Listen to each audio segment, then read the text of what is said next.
What she discovers is a Confederate general's hidden treasure that hasn't been seen for over 150 years, and when she finally deciphers the mysterious map that leads to its location, what she unearths leaves her trembling and speechless. Rebecca Collins had been struggling to make ends meet as a single mother in rural Virginia for years, but nothing could have prepared her for what she found hidden beneath the floorboards of that dilapidated cabin on that rainy spring afternoon. Before we jump back in, tell us where you're tuning in from, and if this story touches you, make sure you're subscribed, because tomorrow I've saved something extra special for you. The steady drumming of rain against the car windows matched the pounding in Rebecca's chest as she navigated the winding mountain road. Her 12-year-old daughter Lily sat silently beside her, headphones on, oblivious to her mother's anxiety. The bank notification on Rebecca's phone that morning had been the final blow. Account overdrawn again. She had exactly $43.67 to her name and a stack of overdue bills waiting at home. "Are we almost there?" Lily asked, removing one earbud and peering through the rain-streaked windshield at the dense Virginia forest surrounding them.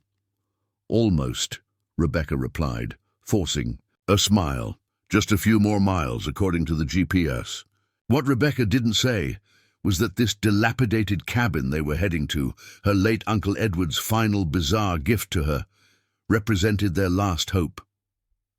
After losing her teaching job during budget cuts, the divorce that left her with nothing but debt, and the medical bills from her mother's final illness, Rebecca had finally filed for bankruptcy 3 months ago. The timing of Uncle Edward's letter, arriving just days after her bankruptcy was finalized, had seemed almost providential. "Your great-uncle was eccentric," her mother had always said, "but brilliant in his own way." Rebecca had only met him twice as a child, a tall, thin man with wild grey hair and intense eyes, who spoke little but seemed to notice everything. His letter, sent through his attorney and arriving after his death, had been characteristically cryptic. "The Collins cabin is yours now. What rests beneath may answer questions you haven't thought to ask." Along with the letter had come a small brass key and coordinates to a property deep in the Blue Ridge Mountains. Property she'd known nothing about until 3 weeks ago. The rain intensified as Rebecca's old Honda climbed higher into the mountains, windshield wipers struggling to keep up. Cell service had disappeared miles back, and the GPS was beginning to glitch. Perfect, she thought. Just perfect. "Mom, look!" Lily suddenly pressed her face against the passenger window. "I think that's it." Through the curtain of rain, Rebecca could make out a small clearing and what appeared to be a wooden structure nestled among towering pines. She turned onto an overgrown dirt path that could barely be called a driveway, the car bouncing and sliding in the mud. After about 50 yards, the path opened to a small clearing, and Rebecca got her first real look at her inheritance. The cabin was smaller than she'd imagined, probably no more than 800 square feet. Its log exterior had darkened with age, and the small porch sagged slightly on one side. The roof, surprisingly, looked relatively new. Perhaps Uncle Edward had at least maintained that much. "It's rustic," Rebecca said, trying to sound positive for Lily's sake. "It's like something from a horror movie," Lily replied, but her voice held more excitement than fear. At 12, everything was still an adventure.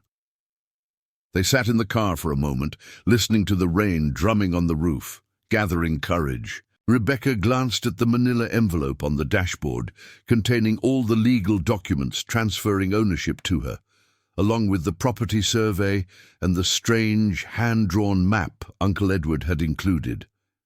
The attorney had been unable, or unwilling, to explain the map's significance. "Well, we didn't drive 3 hours to sit in the car," Rebecca finally said, grabbing her raincoat from the back seat. "Let's check out our new vacation home." They made a dash through the downpour to the porch, where Rebecca fumbled with the brass key in the ancient lock. For a moment, she feared it wouldn't work, that this whole journey would prove to be some cruel joke or mistake. But then the lock turned with a satisfying click. The door swung open with a dramatic creak that made Lily giggle nervously. The interior was dark, the windows small and covered with years of grime. Rebecca felt along the wall and found a light switch, which to her surprise actually worked. A single bulb hanging from the ceiling cast a weak yellow glow over the cabins. Main room. The space was surprisingly clean if sparse. A stone fireplace dominated one wall, with a wooden rocking chair positioned before it. A small kitchen area occupied one corner, with ancient-looking appliances that Rebecca doubted worked. A narrow doorway led to what appeared to be a single bedroom, and another to a bathroom that she was almost afraid to inspect. "Uncle Edward lived here?" Lily asked, taking in the primitive conditions. "Not full-time, I don't think," Rebecca answered, running her finger along a shelf and finding it surprisingly dust-free. "The attorney said he came up here periodically. Some kind of research project, apparently." "What kind of research?" He never specified. Uncle Edward was a history professor before he retired. Civil War era, I believe. Preparing and narrating this story took us a lot of time, so if you are enjoying it, subscribe to our channel. It means a lot to us. Now, back to the story. Rebecca moved toward a small desk positioned beneath one of the windows. Unlike the rest of the furniture, which was rustic and utilitarian, this piece seemed out of place. An elegant antique writing desk with intricate carvings and brass fittings. On its surface lay a leather-bound journal, a magnifying glass, and several old books. "Don't touch anything yet, Lily," Rebecca cautioned as her daughter began exploring. "Let's make sure there aren't any surprises." "Like what, booby traps?" Lily's eyes widened with excitement. "More like mice or spiders," Rebecca clarified. Though something about the cabin's atmosphere, the strange juxtaposition of neglect and careful preservation, made her uneasy. They spent the next hour examining their inheritance. The bedroom contained a simple single bed with a surprisingly clean quilt. The bathroom was outdated but functional, with a clawfoot tub and a toilet that, when flushed experimentally, actually worked. A generator in a small shed behind the cabin provided electricity, and the kitchen sink produced clear, cold water when Rebecca turned the tap. "Well, it's not the Ritz, but it's not as bad as I feared," Rebecca admitted as they returned to the main room. The rain had subsided to a gentle patter, and thin beams of late-afternoon sunlight now filtered through the windows. "Can I look at those books?" Lily asked, pointing to the desk. "Sure, just be careful. They look old." While Lily examined the books, Rebecca unfolded the property survey from her envelope. The cabin sat on nearly 30 acres, most of it forested mountainside.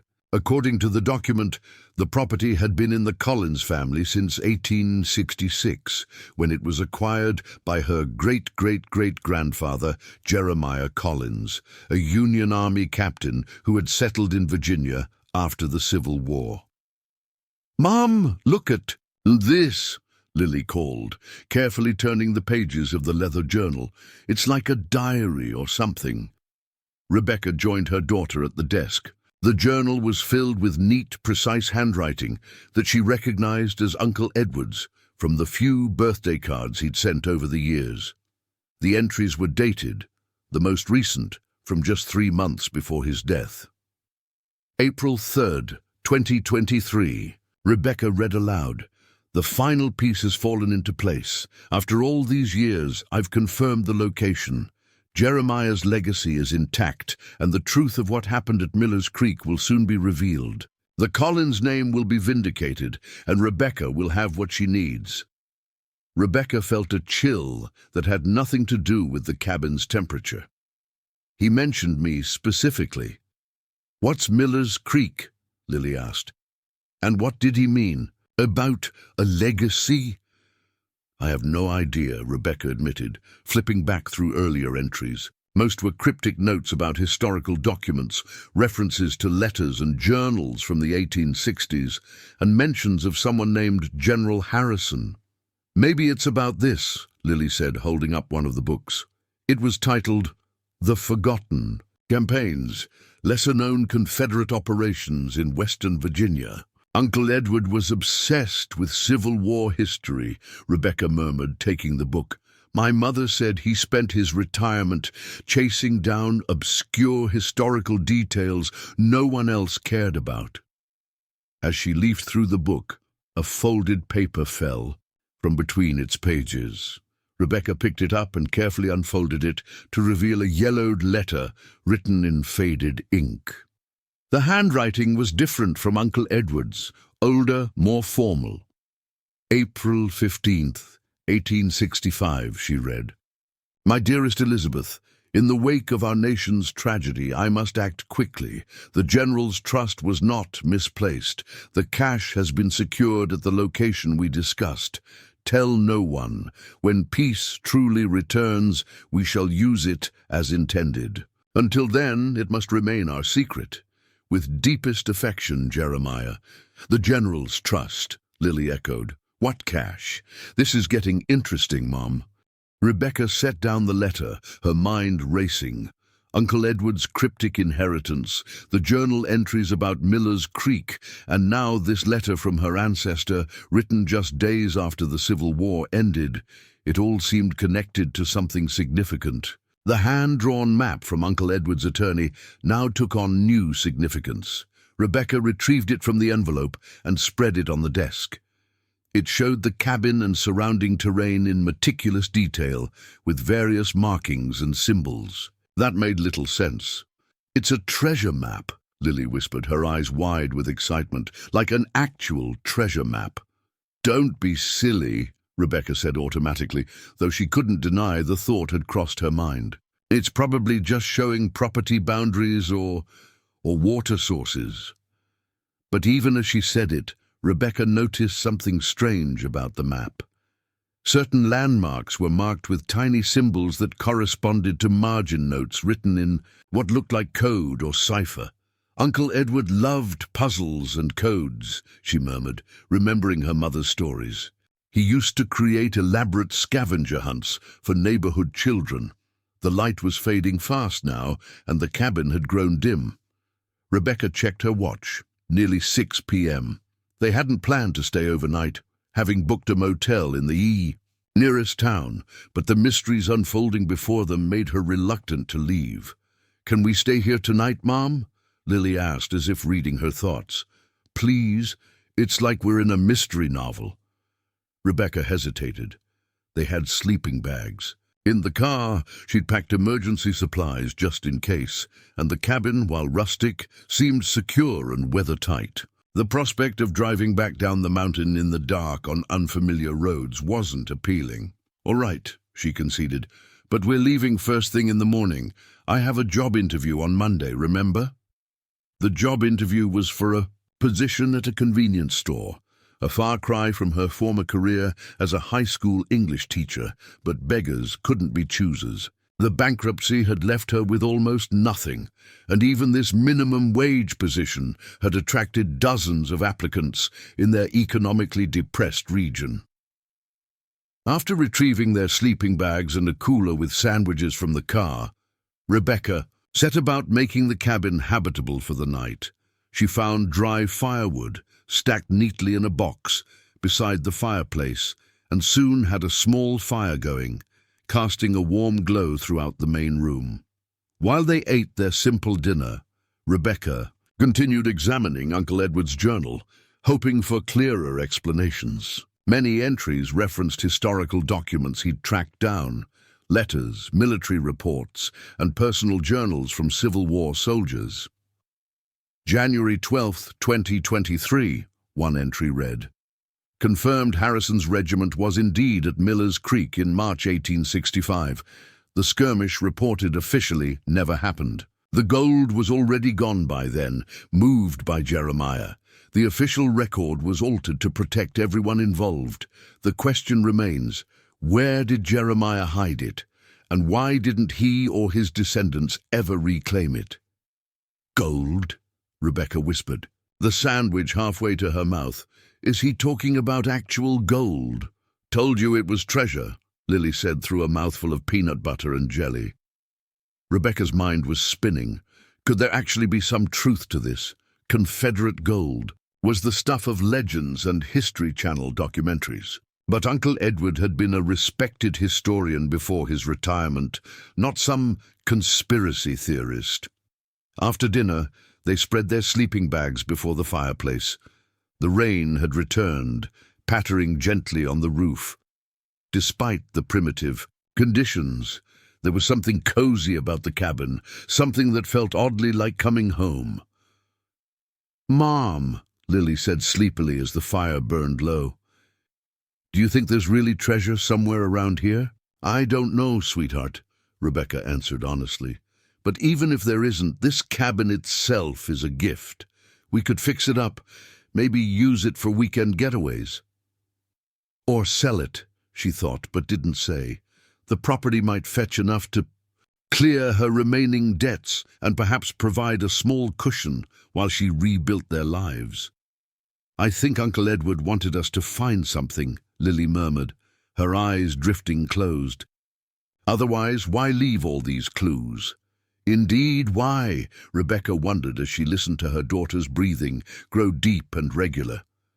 Uncle Edward had never married, had no children of his own. She was his only living relative, a great niece he'd barely known, yet he'd left her this property and what appeared to be the culmination of his life's research. Sleep eluded Rebecca as questions tumbled through her mind. The crackling fire cast shifting shadows on the cabin walls, and outside the wind had picked up, causing tree branches to scrape against the roof. It was nearly midnight when she finally gave up on sleep and returned to the desk. She spread out the map again, studying it more carefully. The cabin was clearly marked at the center, with various topographical features around it. A creek to the east, a ridge to the north, and what appeared to be an old trail winding through the property. Certain points were marked with strange symbols, and lines connected these points in a pattern that made no obvious sense. On a hunch, Rebecca opened Uncle Edward's journal to the last few entries and found what she was looking for in a passage, dated just 2 weeks before his death. The symbols correlate to positions of stars as they would have appeared on April 15th, 1865, the date of Lincoln's death and Jeremiah's letter to Elizabeth. Jeremiah was not just a soldier, but an amateur astronomer. The key is to align the map with the night sky as it would have appeared to him. Rebecca glanced at her phone. No service, of course, but she had downloaded a star mapping app for Lily's science project last month.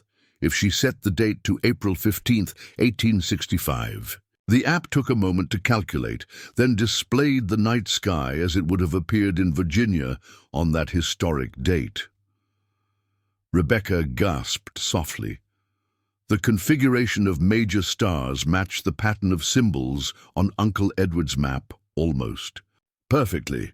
"It's a star map," she whispered to herself. "The symbols aren't just marking random locations, they're showing how to find something by using the stars as guides." But that still didn't explain where exactly the supposed cache was located. Rebecca turned back to the journal, searching for more clues. Near the end, she found a passage that made her heart race. "The answer lies beneath where we stand. Jeremiah was clever. The most secure place was the most obvious one. In plain sight, as the saying goes, the cabin itself is the key." Rebecca looked around the cabin with new eyes. Could something be hidden here, in this very building? She thought of old movies where treasures were concealed behind loose bricks or under floorboards. It seemed far-fetched, and yet... Moving quietly so as not to wake Lily, Rebecca began a more thorough examination of the cabin. She checked the stones of the fireplace, feeling for loose mortar or hidden compartments. Nothing. The walls were solid logs, offering no hiding places. The bedroom and bathroom yielded no secrets. Frustrated, Rebecca returned to the main room and stood in its center, turning slowly, trying to see the space as Jeremiah Collins might have. If he'd hidden something here in 1865, it would have been, before the cabin was fully built, something integral to the structure itself. Her gaze fell on the floor. Unlike the rough-hewn planks that made up most of the flooring, she noticed a section near the desk that seemed different. The boards were a slightly different shade, their placement more deliberate. Heart pounding, Rebecca knelt and ran her fingers along the edges of these boards. One seemed to have a barely perceptible gap around it. She pressed one end, and to her amazement, the opposite end lifted slightly. Using her fingernails, she managed to pry the board up completely, revealing a small space beneath. There was something there, a metal box, about the size of a thick hardcover book. With trembling hands, Rebecca lifted it out. It was heavier than she expected, made of iron with a simple clasp that opened easily. Inside was another journal, far older than Uncle Edward's, its leather binding cracked with age. The name inscribed on the first page made her breath catch: Jeremiah Collins, Captain, Union Army, 1864-1865. Her ancestor's own journal, hidden beneath the floorboards for over a century and a half. Rebecca opened it carefully, the pages, brittle with age. The handwriting was neat but hurried, as if written by someone who had much to record and little time. She turned to the final entries and began to read. April 18th, 1865. It is done. The General's gold is secure. $20,000 in Union currency and $30,000 in Confederate notes, along with the gold coins and bullion, all hidden where no Confederate sympathizer would think to look. My role in this affair is now complete, though I fear the consequences should the truth ever become known. I was following orders, but history may judge me harshly nonetheless. Rebecca's hands were shaking so badly she could barely continue. Reading gold, actual gold, hidden somewhere on this property, but why? And who was this general? The next entry provided some answers. April 20th, 1865. General Harrison entrusted me with this task because he knew my loyalty to the Union was beyond question. The gold was never meant for the Confederate treasury. Harrison had discovered a plot among certain Southern generals to continue the fight from abroad, using these funds to purchase weapons and support from European powers. By securing it, we have dealt a final blow to those who would prolong this terrible conflict. When tempers cool and true reconciliation begins, the funds will be used to rebuild what the war has destroyed. Until then, it remains our secret, mine and Elizabeth's. Rebecca sat back on her heels, mind reeling. If she was interpreting this correctly, her ancestor had helped a Union general intercept Confederate gold intended to fund continued resistance after the war's official end. They had hidden it here, on what would become Collins family land, planning to use it for reconstruction efforts once the country had truly healed. But something must have gone wrong. Jeremiah and Elizabeth had never retrieved the gold. Perhaps they died before true reconciliation seemed possible. Or maybe they'd eventually decided that revealing the gold's existence would only reopen old wounds. And now, more than 150 years later, Uncle Edward had tracked down the truth and left it for her to discover. A small sound made Rebecca jump. Lily was sitting up in her sleeping bag, watching her with wide eyes. "Did you find something?" she asked softly. "I think I did," Rebecca answered, showing her the old journal. "This belonged to Jeremiah Collins, our ancestor. According to this, he helped hide Confederate gold somewhere on this property during the Civil War." "Real gold?" Lily scrambled out of her sleeping bag and came to kneel beside her mother, like actual treasure. Apparently, Uncle Edward spent years piecing together this story, and he left all the clues for us to find. But where exactly is it?" Lily asked the obvious question. Rebecca turned back to Jeremiah's journal, scanning the remaining entries. The final page contained what appeared to be a riddle. Where earth meets sky at dawn's first light, count 12 paces north from the sentinel pine. When shadows point to where it all began, dig deep to find what must remain hidden until needed most. It's another clue, Rebecca said. But what's the sentinel pine? And where it all began? Lily was already examining Uncle Edward's map again. Look, Mom, there's a symbol here that looks like a tree, bigger than the others. Maybe that's the sentinel pine? Rebecca compared the map location to the property survey. The marked tree would be about a quarter-mile east of the cabin, near the edge of a steep drop-off marked as Miller's Ridge. Miller's Ridge, she repeated. That must be connected to Miller's Creek that Uncle Edward mentioned. So we need to find this tree at dawn? Lily was practically bouncing with excitement. Rebecca checked her watch, 1:30 a.m. Dawn would be around 6, Kun. We should try to get some sleep first, she said, though she knew that would be nearly impossible now. Are we really going to look for treasure? Lily asked, her eyes shining in the firelight. Rebecca thought about their situation, the bankruptcy, the overdrawn bank account, the dead-end job interview waiting on Monday. Then she thought about Uncle Edward, spending his final years piecing together this historical puzzle, ensuring that she would inherit not just a cabin, but a chance at a new beginning. Yes, she decided. First thing tomorrow, we're going treasure hunting. They tried to sleep for the remaining hours before dawn, but excitement kept them both tossing and turning. By 5:30 a.m., with the first faint light appearing in the east, they were already dressed and ready, equipped with a shovel Rebecca had found in the shed and flashlights from the car. The morning air was crisp and cool as they set out, following Uncle Edward's map through the dewy underbrush. The forest was coming alive around them, birds calling, squirrels chattering, the occasional rustle of larger animals moving away from their approach. This feels like an adventure movie, Lily said, carefully picking her way along the narrow path that led eastward from the cabin. Let's not get our hopes too high, Rebecca cautioned, though her own heart was racing with anticipation.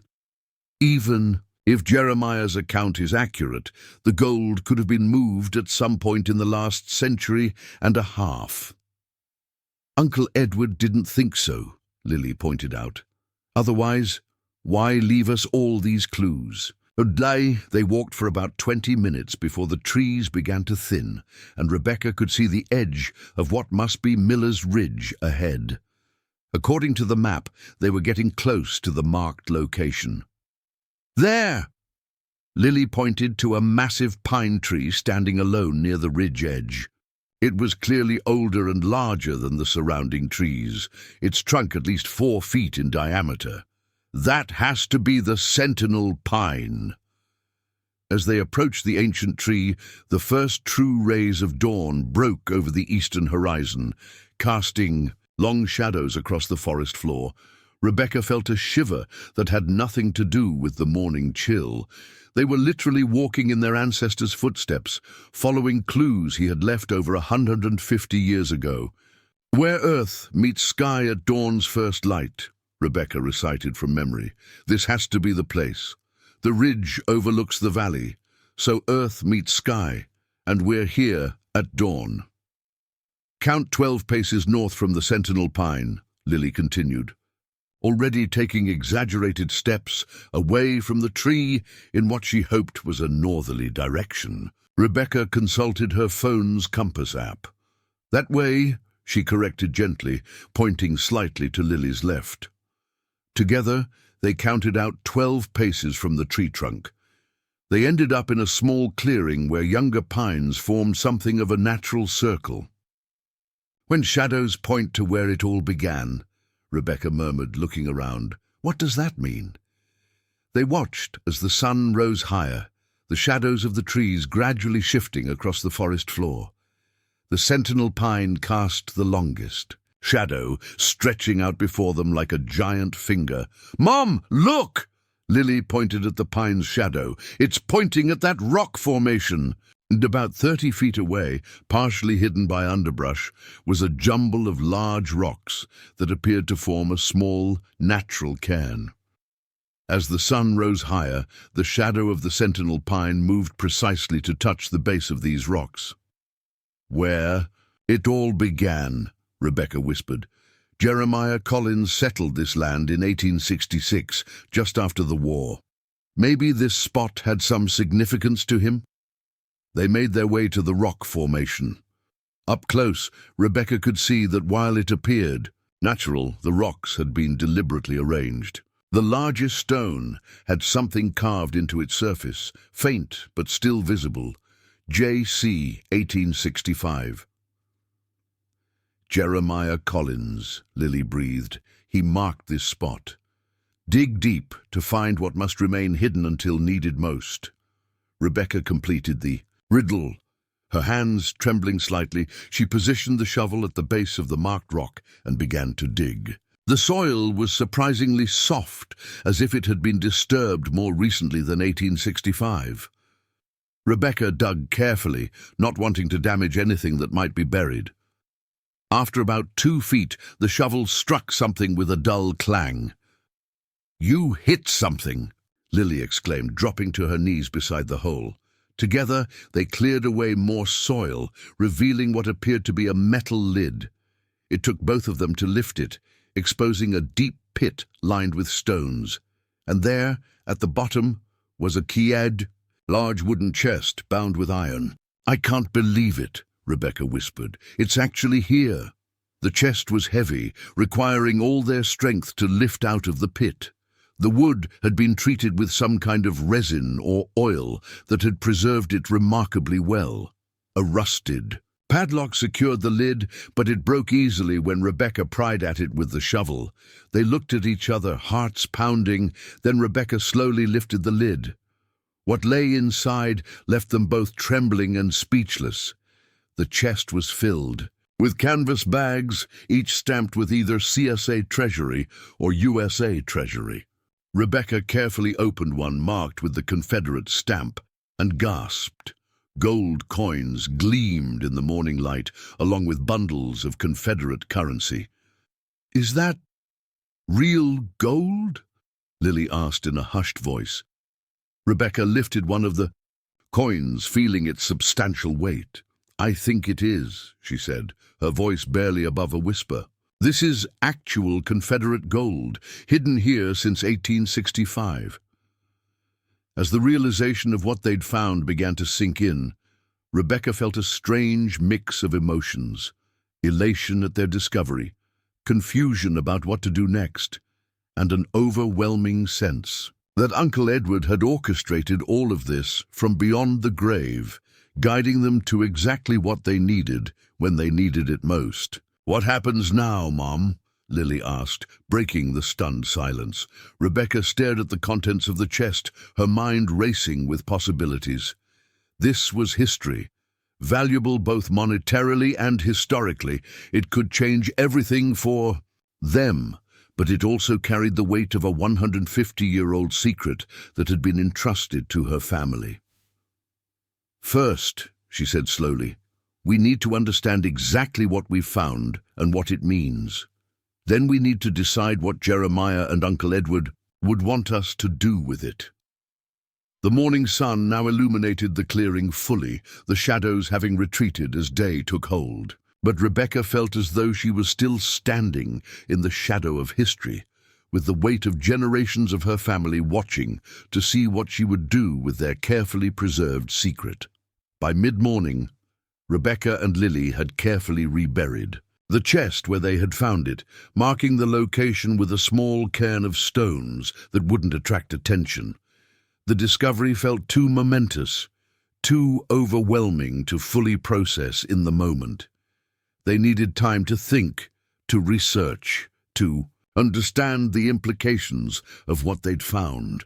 "Shouldn't we take it with us?" Lily had asked as they covered the chest with soil. "Not yet," Rebecca replied, tamping down the earth. We don't know exactly what we're dealing with, and I don't want to make any hasty decisions.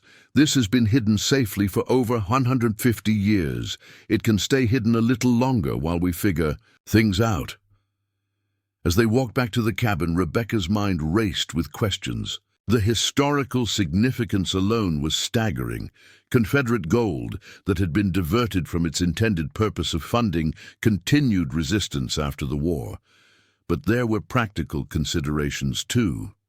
Who legally owned this treasure? Would the government claim it? Was there some process for reporting historic finds of this magnitude? And beneath all these practical concerns lay a more personal question. What had Uncle Edward intended?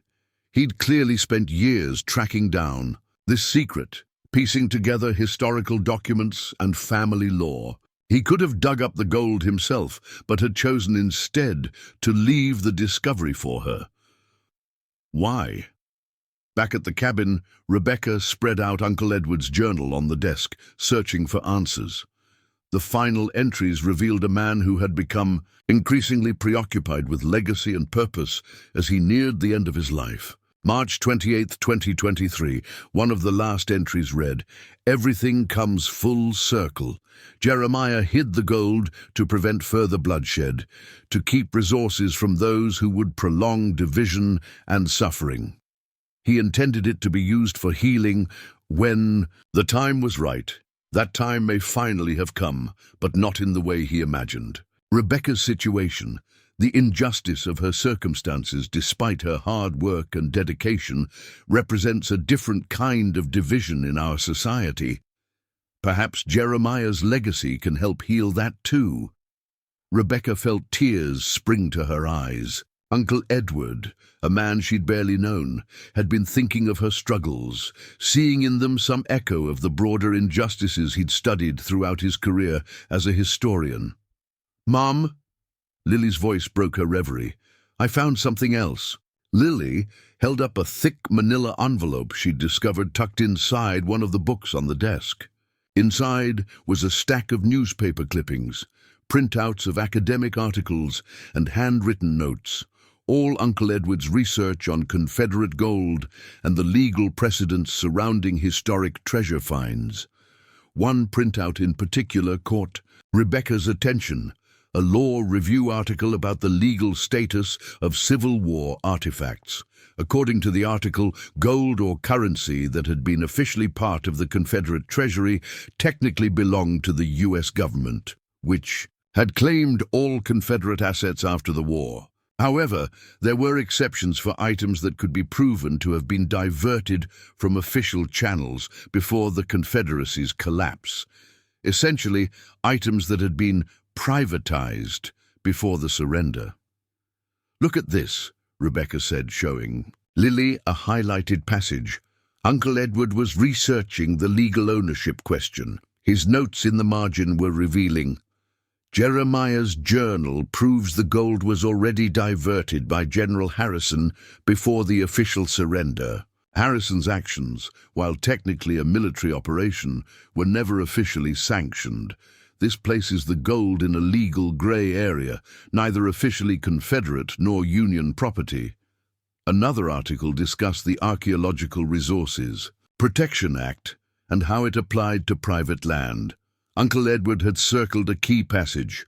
Historical artifacts found on private property generally belong to the landowner, provided they were not illegally obtained and do not fall under specific federal protection categories. "He was building a case," Rebecca murmured, "a legal justification for us to keep the gold." "So it's really ours?" Lily asked, eyes wide. "I'm not sure it's that simple," Rebecca cautioned, "but Uncle Edward clearly wanted us to have a claim to it." As they continued sorting through the research materials, Rebecca found a sealed envelope, with her name written on it in Uncle Edward's precise handwriting. Inside was a letter dated just 2 weeks before his death. "Dear Rebecca, if you're reading this, you've found Jeremiah's journal and likely followed his clues to the hidden cache. I've spent 20 years piecing together this story, tracking down documents in dusty archives, visiting battlefields, and corresponding with military historians. What began as academic curiosity became something more personal when I learned of your struggles. I never had children of my own, but I've watched from a distance as you've faced challenges with the same quiet determination that characterized our ancestor Jeremiah. He was a man who believed in doing what was right, even when it was difficult. When General Harrison approached him with the plan to intercept the Confederate gold, Jeremiah knew the risks, but also understood the greater good that could come from preventing resources from reaching those who would prolong the war. The treasure you've found exists in a unique historical and legal context. I've included all my research so you can make informed decisions. The gold was never officially Confederate or Union property. It was diverted before it could reach the Confederate treasury, and General Harrison's operation was never officially recorded. This places it in a legal gray area that, combined with its presence on private property owned by Jeremiah's descendants for over 150 years, gives you a compelling claim. But beyond legal considerations, I ask you to consider Jeremiah's intentions. He and General Harrison preserved this wealth because they believed it could help heal a divided nation when the time was right. They never reclaimed it, because that time of true healing never came in their lifetimes. You live in a different era, but one still marked by division and inequality. How might this resource best honor Jeremiah's intentions today? That question I leave to you. Whatever you decide, know that this cabin and its secrets are my gift to you, not out of pity, but out of belief in your judgment and character. Use it wisely. Your uncle, Edward Collins. Rebecca read the letter twice, then passed it to Lily. Uncle Edward hadn't just left her a potential fortune, he'd left her a moral question, a challenge to consider how best to honor their ancestors' intentions, in a modern context. "So what do we do now?" Lily asked when she finished reading. Rebecca glanced at her watch. It was only 11 a.m., but it felt like days had passed since their discovery that morning. "First, we need more information," she decided. "We should drive into town, find somewhere with internet access, and do some research of our own. We need to understand the current value of what we've found and any legal requirements for reporting it." "What about your job interview on Monday?"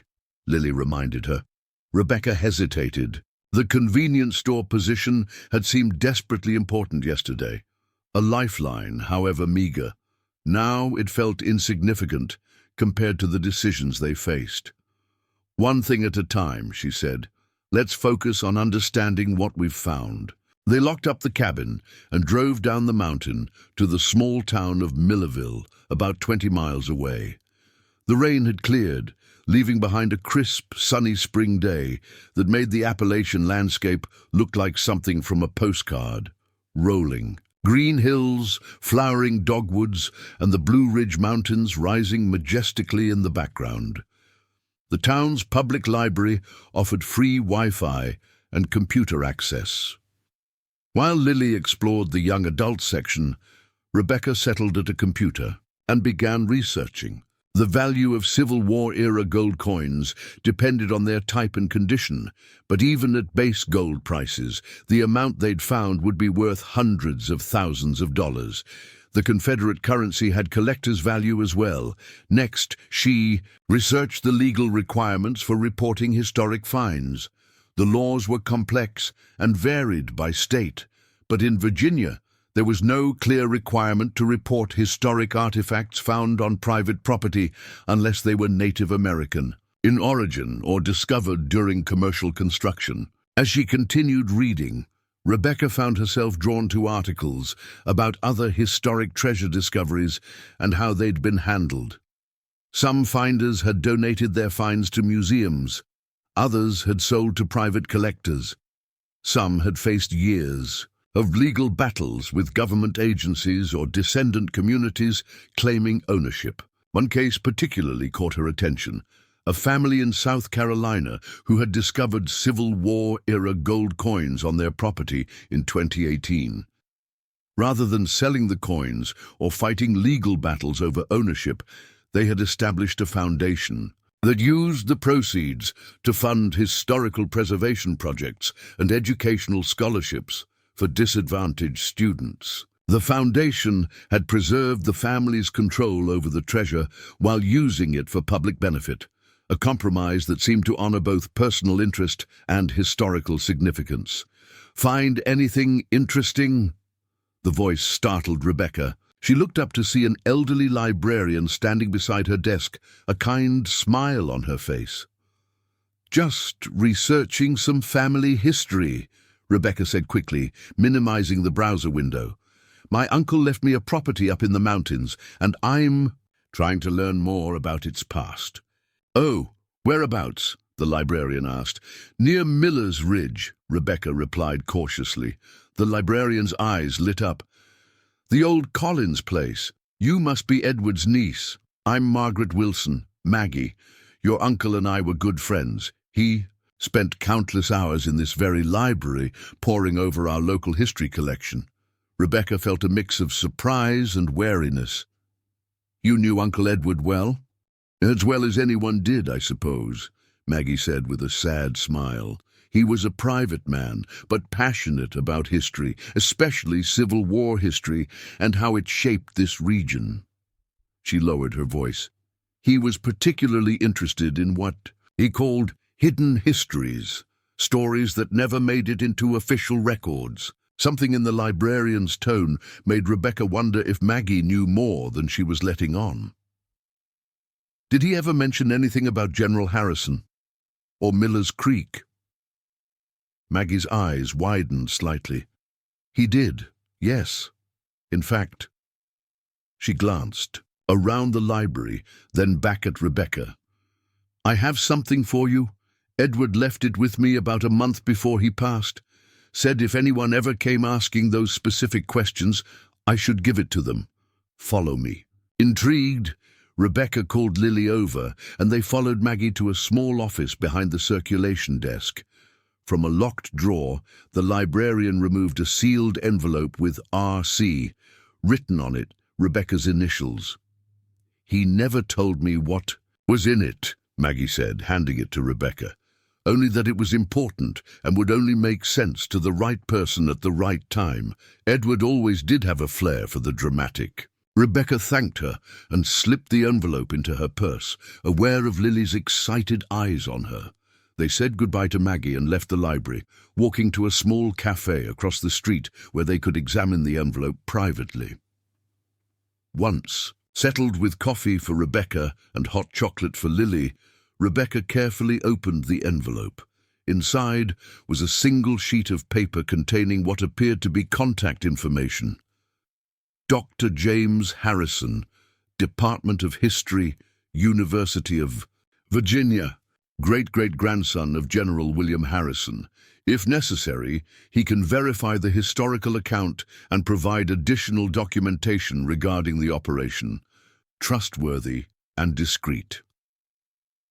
Below this was a handwritten note. "The past and present are connected by more than blood. The Harrison family has its own stake in this story." "Another Harrison," Rebecca murmured, "a descendant of the general who worked with Jeremiah." "Are you going to contact him?" Lily asked, sipping her hot chocolate. Rebecca considered the question carefully. Adding someone else to their secret felt risky, but Uncle Edward had obviously trusted this professor enough to leave his contact information.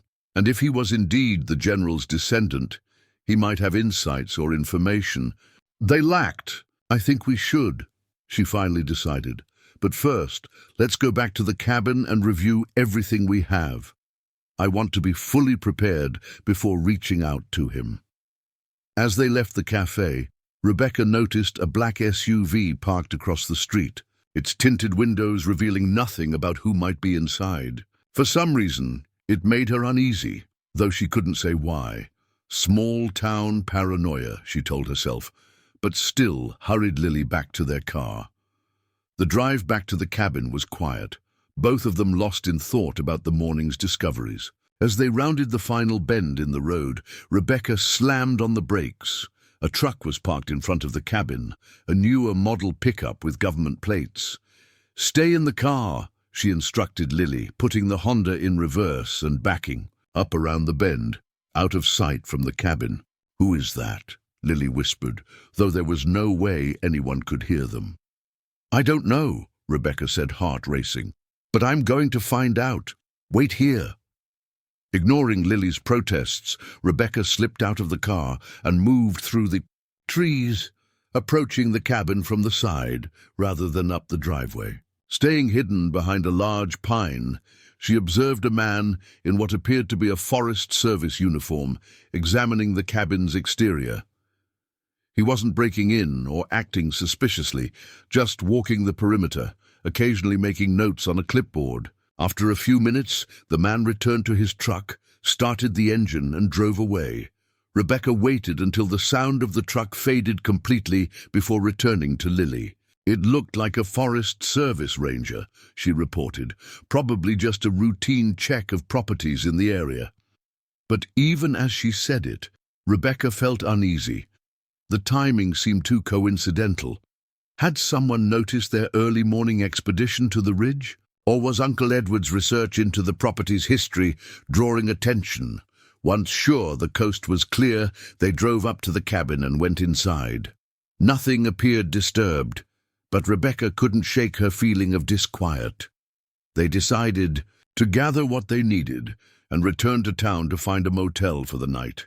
The cabin suddenly felt too isolated, too vulnerable. Before leaving, Rebecca carefully photographed relevant pages from both journals and gathered all of Uncle Edward's research materials. Whatever happened next, they needed to preserve the information he'd worked so hard to compile. Back in Millerville, they checked into a small motel on the outskirts of town. The room was basic but clean, with 2 beds and a small table where Rebecca spread out their materials. Using the motel's Wi-Fi, she looked up Dr. James Harrison at the University of Virginia. His faculty profile confirmed he was a professor of Civil War history, specializing in untold narratives and covert operations of the final months of the conflict.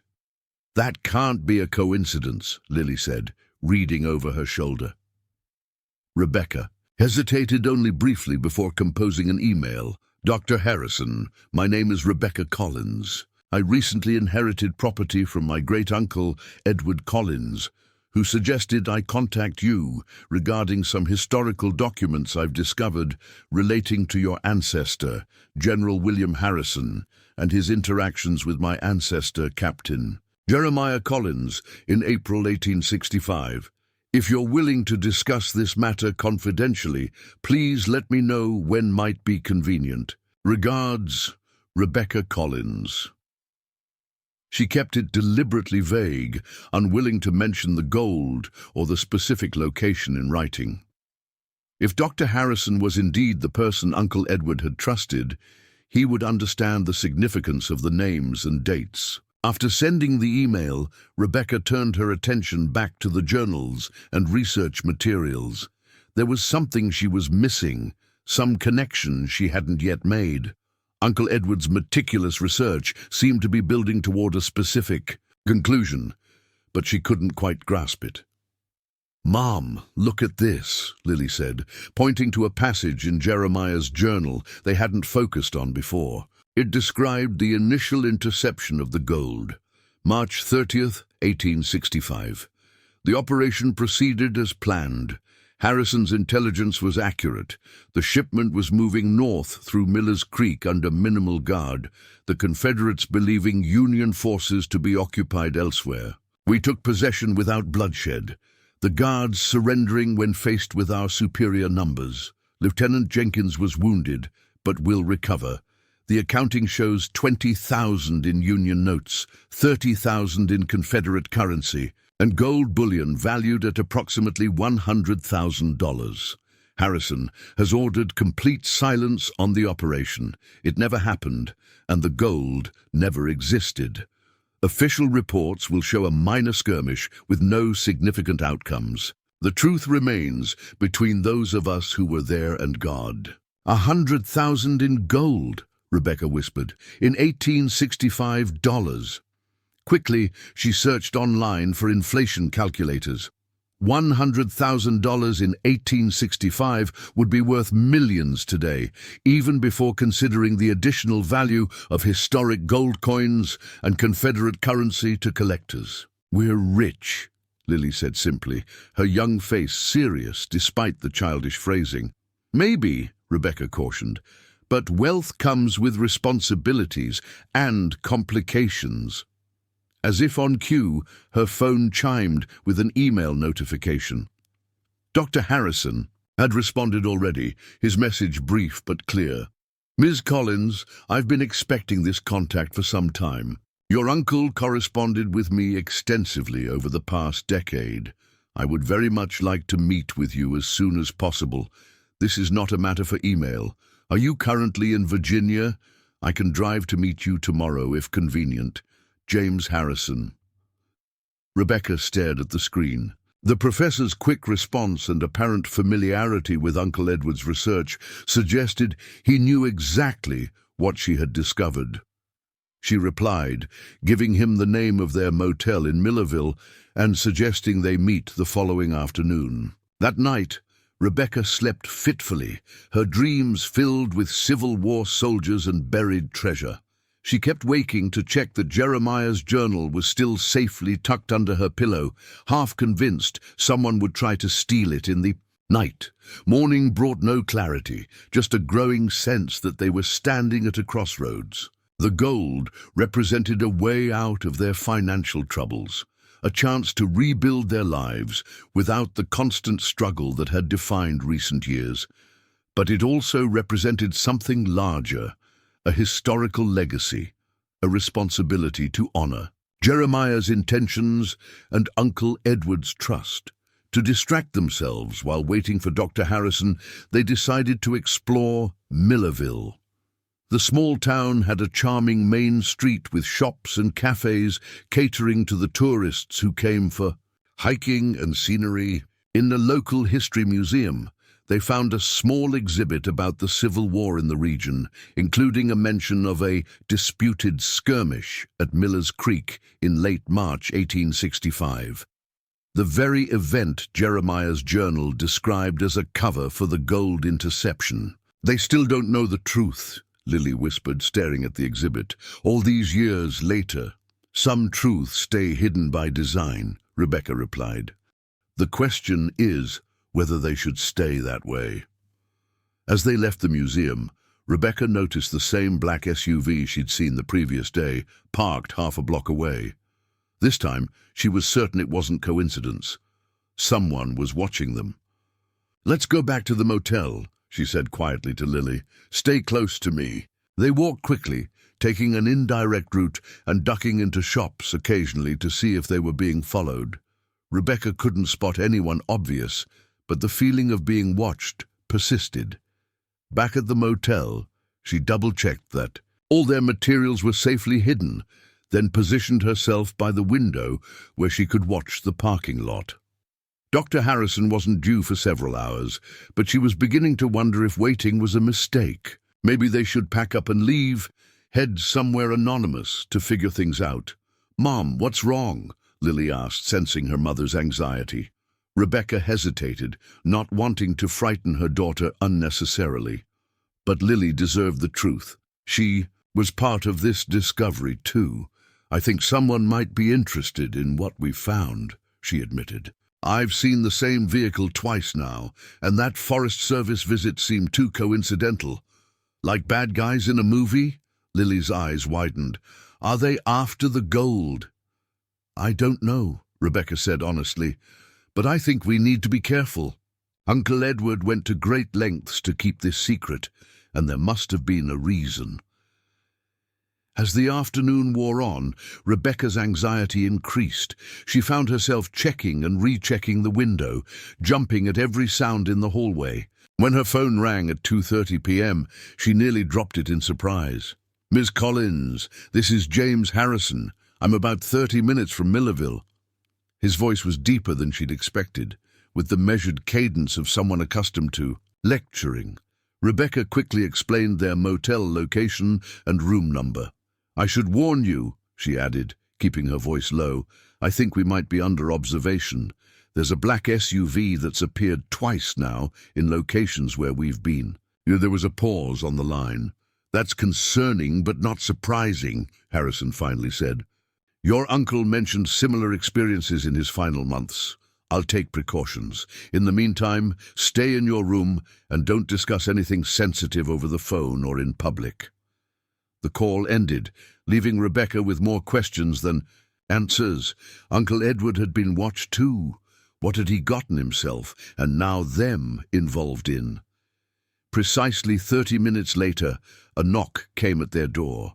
Rebecca approached cautiously, looking through the peephole to see a tall, distinguished-looking man in his 60s with silver-streaked dark hair and wire-rimmed glasses. He wore a tweed jacket despite the warm spring weather, every inch the university professor. "Dr. Harrison?" she called through the door. "Yes. May I suggest you verify by checking my faculty photo online? Security seems prudent under the circumstances." Rebecca quickly did so, confirming his identity before opening the door. He stepped inside swiftly, closing the door behind him. "Ms. Collins, I presume, and this must be your daughter." He nodded to Lily. "I apologize for the cloak and dagger atmosphere, but your uncle's research, and now your discovery, has attracted attention from certain quarters." "What kind of attention?" Rebecca asked. "And how do you know what we've discovered?" Harrison smiled slightly. "Edward and I collaborated for years. I didn't know the exact location. He kept that to himself until the end, but I'm familiar with the basic facts. Confederate gold diverted by my ancestor, General William Harrison, with the assistance of your ancestor, Captain Jeremiah Collins, hidden somewhere on property that has remained in your family since the war." He removed his glasses, polishing them with a handkerchief. "As for what kind of attention, that's a more complicated question. There are private collectors who would pay handsomely for Civil War artifacts, especially something of this magnitude. There are government agencies that might claim ownership, and there are those who believe certain historical truths are best left buried." Rebecca studied him carefully. "Which category do you fall into, Dr. Harrison?" He replaced his glasses, meeting her gaze directly. "I believe in truth, Ms. Collins, but I also believe in responsibility to the past and to the future. My ancestor and yours worked together to prevent resources from being used to prolong suffering. Their intentions matter." He glanced at his watch. "But we shouldn't have this conversation here. I have a colleague with a cabin about an hour from here, more secure and private than this motel. Would you be willing to relocate? I believe I can help you understand not just what you've found, but what it means, and what options you have going forward." Rebecca hesitated, weighing the risks of trusting this stranger against the risks of continuing alone, possibly under surveillance. "Why should we trust you?" she asked bluntly. Harrison reached into his jacket and removed an old, folded document. "Because, like you, I'm part of this story. This is a letter from my ancestor to yours, dated April 25th, 1865. It's been in my family for generations, along with our own version of this history. Edward found me because he was searching for corroborating evidence. I've been waiting for you, Miss Collins, because what happens next affects both our families' legacies." Rebecca took the letter, unfolding it carefully. The handwriting was different from Jeremiah's, but equally formal. "Captain Collins, though our official correspondence has ended, I write to you now as one man to another. What we accomplished at Miller's Creek will never appear in any history book, but I believe it may prove to be our most significant contribution to healing this wounded nation. The burden of secrecy is heavy, I know, but necessary. When the time comes, and I pray we will know when that is, The resources we have secured must be used as intended, not for destruction, but for reconstruction. Guard well what we have hidden. Future generations will judge our actions. With respect and gratitude, Jenna William Harrison. Rebecca looked up from the letter to find Dr. Harrison watching her intently, his eyes carrying the weight of history and decision. In that moment, she felt the full burden of what they had discovered. Not just gold, but a historical trust, a responsibility passed down through generations. We'll come with you, she decided, but we bring everything with us, and we leave immediately if anything seems suspicious. Harrison nodded. A wise precaution. Shall we go now? I believe I was followed here, though I took some measures to confuse my trail. As they quickly gathered their belongings, Rebecca felt a strange mixture of fear and excitement. They were moving deeper into this mystery. But they weren't alone anymore. For better or worse, their path forward now included Dr. Harrison, another descendant, another keeper of this shared secret. What neither Rebecca nor Harrison noticed was the maid who had been cleaning the room next door, who now stood in the corridor, watching their door with unusual interest. As soon as they left, she pulled out a phone and dialed a number.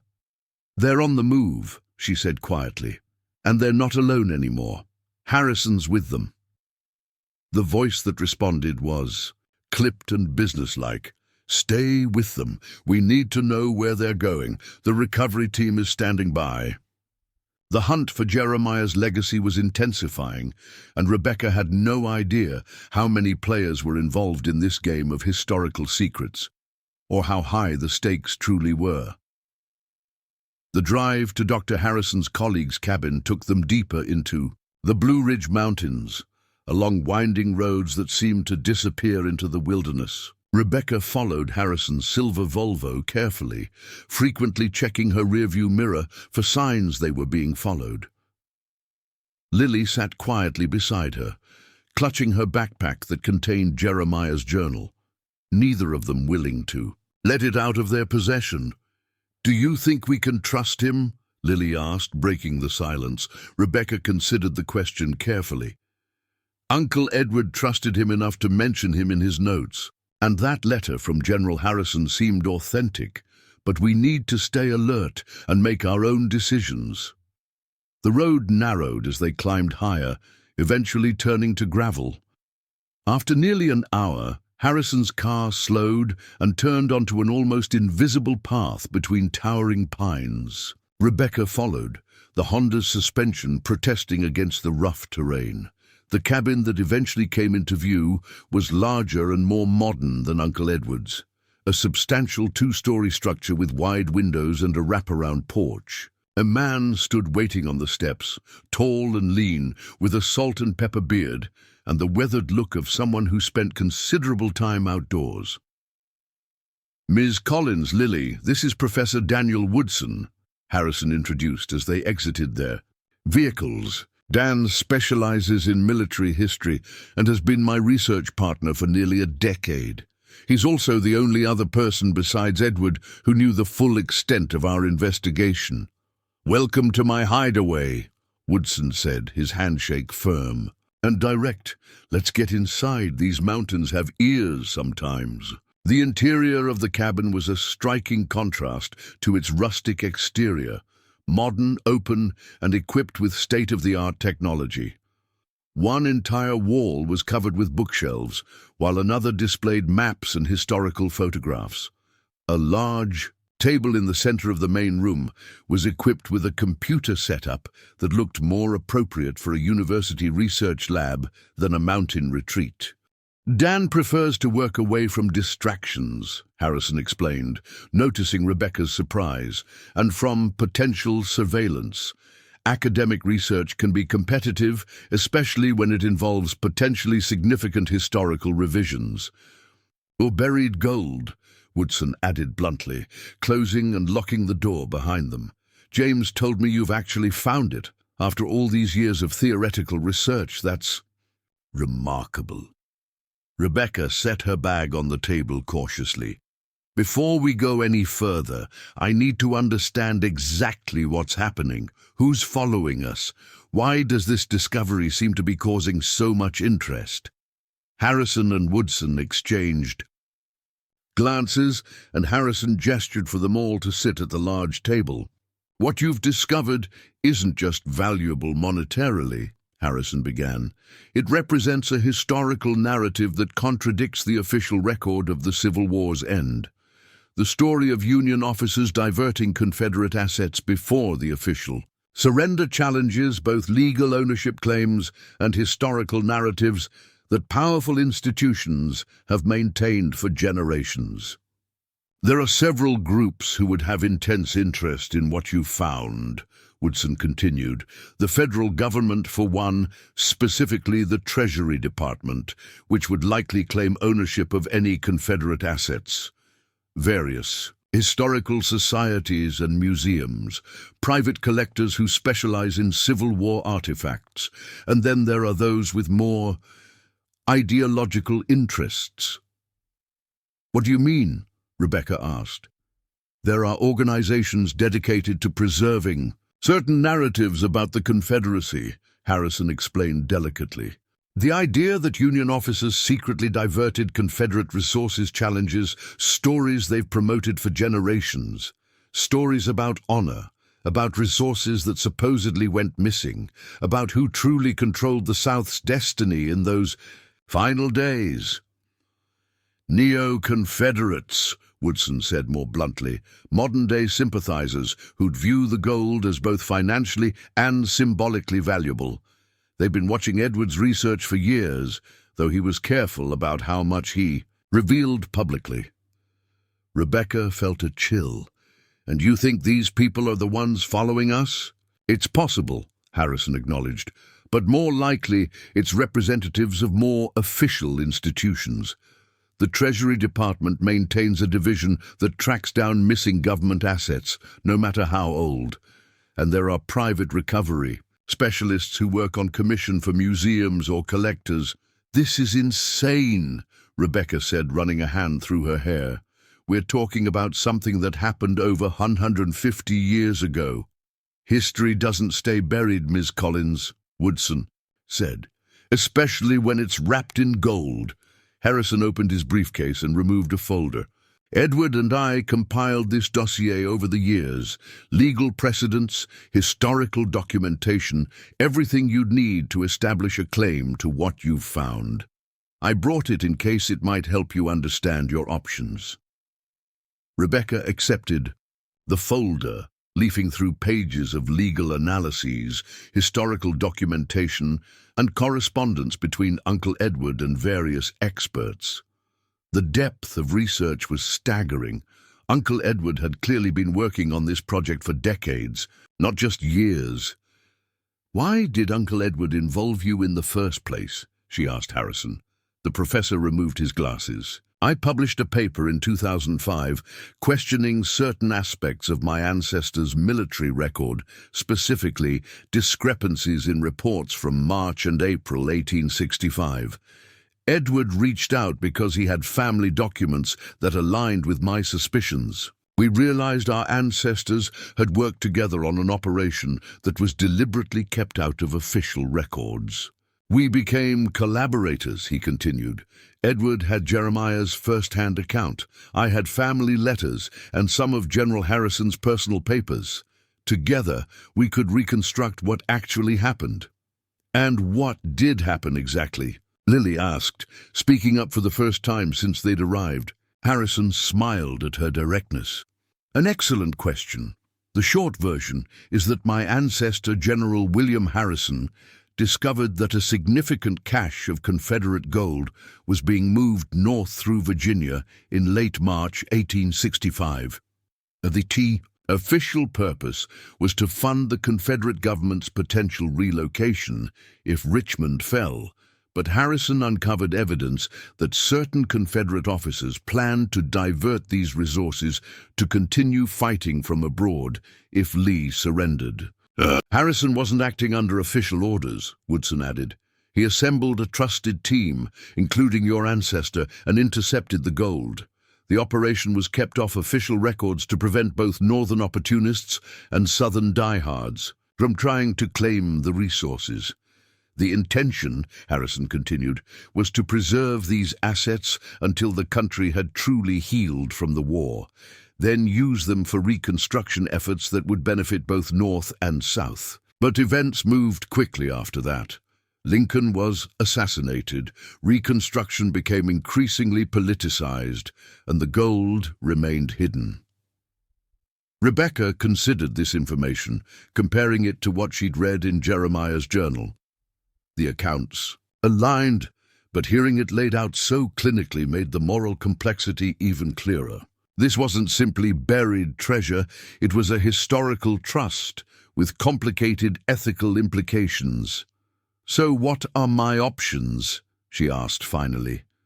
"Legally, you have several," Harrison replied, flipping through the dossier to a tabbed section. The gold was never officially Confederate Treasury property. It was diverted before reaching official channels. It's been on private property owned continuously by your family since 1866. There's no clear legal requirement to report it, though any attempt to sell large quantities of historic gold coins would certainly attract attention. "You could claim it all," Woodson said pragmatically, "recover it quietly, liquidate it gradually through reputable dealers who don't ask questions. You'd be wealthy but looking over your shoulder constantly. Or you could report the find," Harrison continued. "This would likely trigger legal challenges from various entities claiming ownership, but Edwards' research provides a strong foundation for your claim. The litigation could take years, however." "There's a middle path," Woodson suggested. "Create a private foundation, as others have done with similar historic finds. This would allow you to maintain control while using the resources for purposes that honor both your ancestors' intentions and contemporary needs."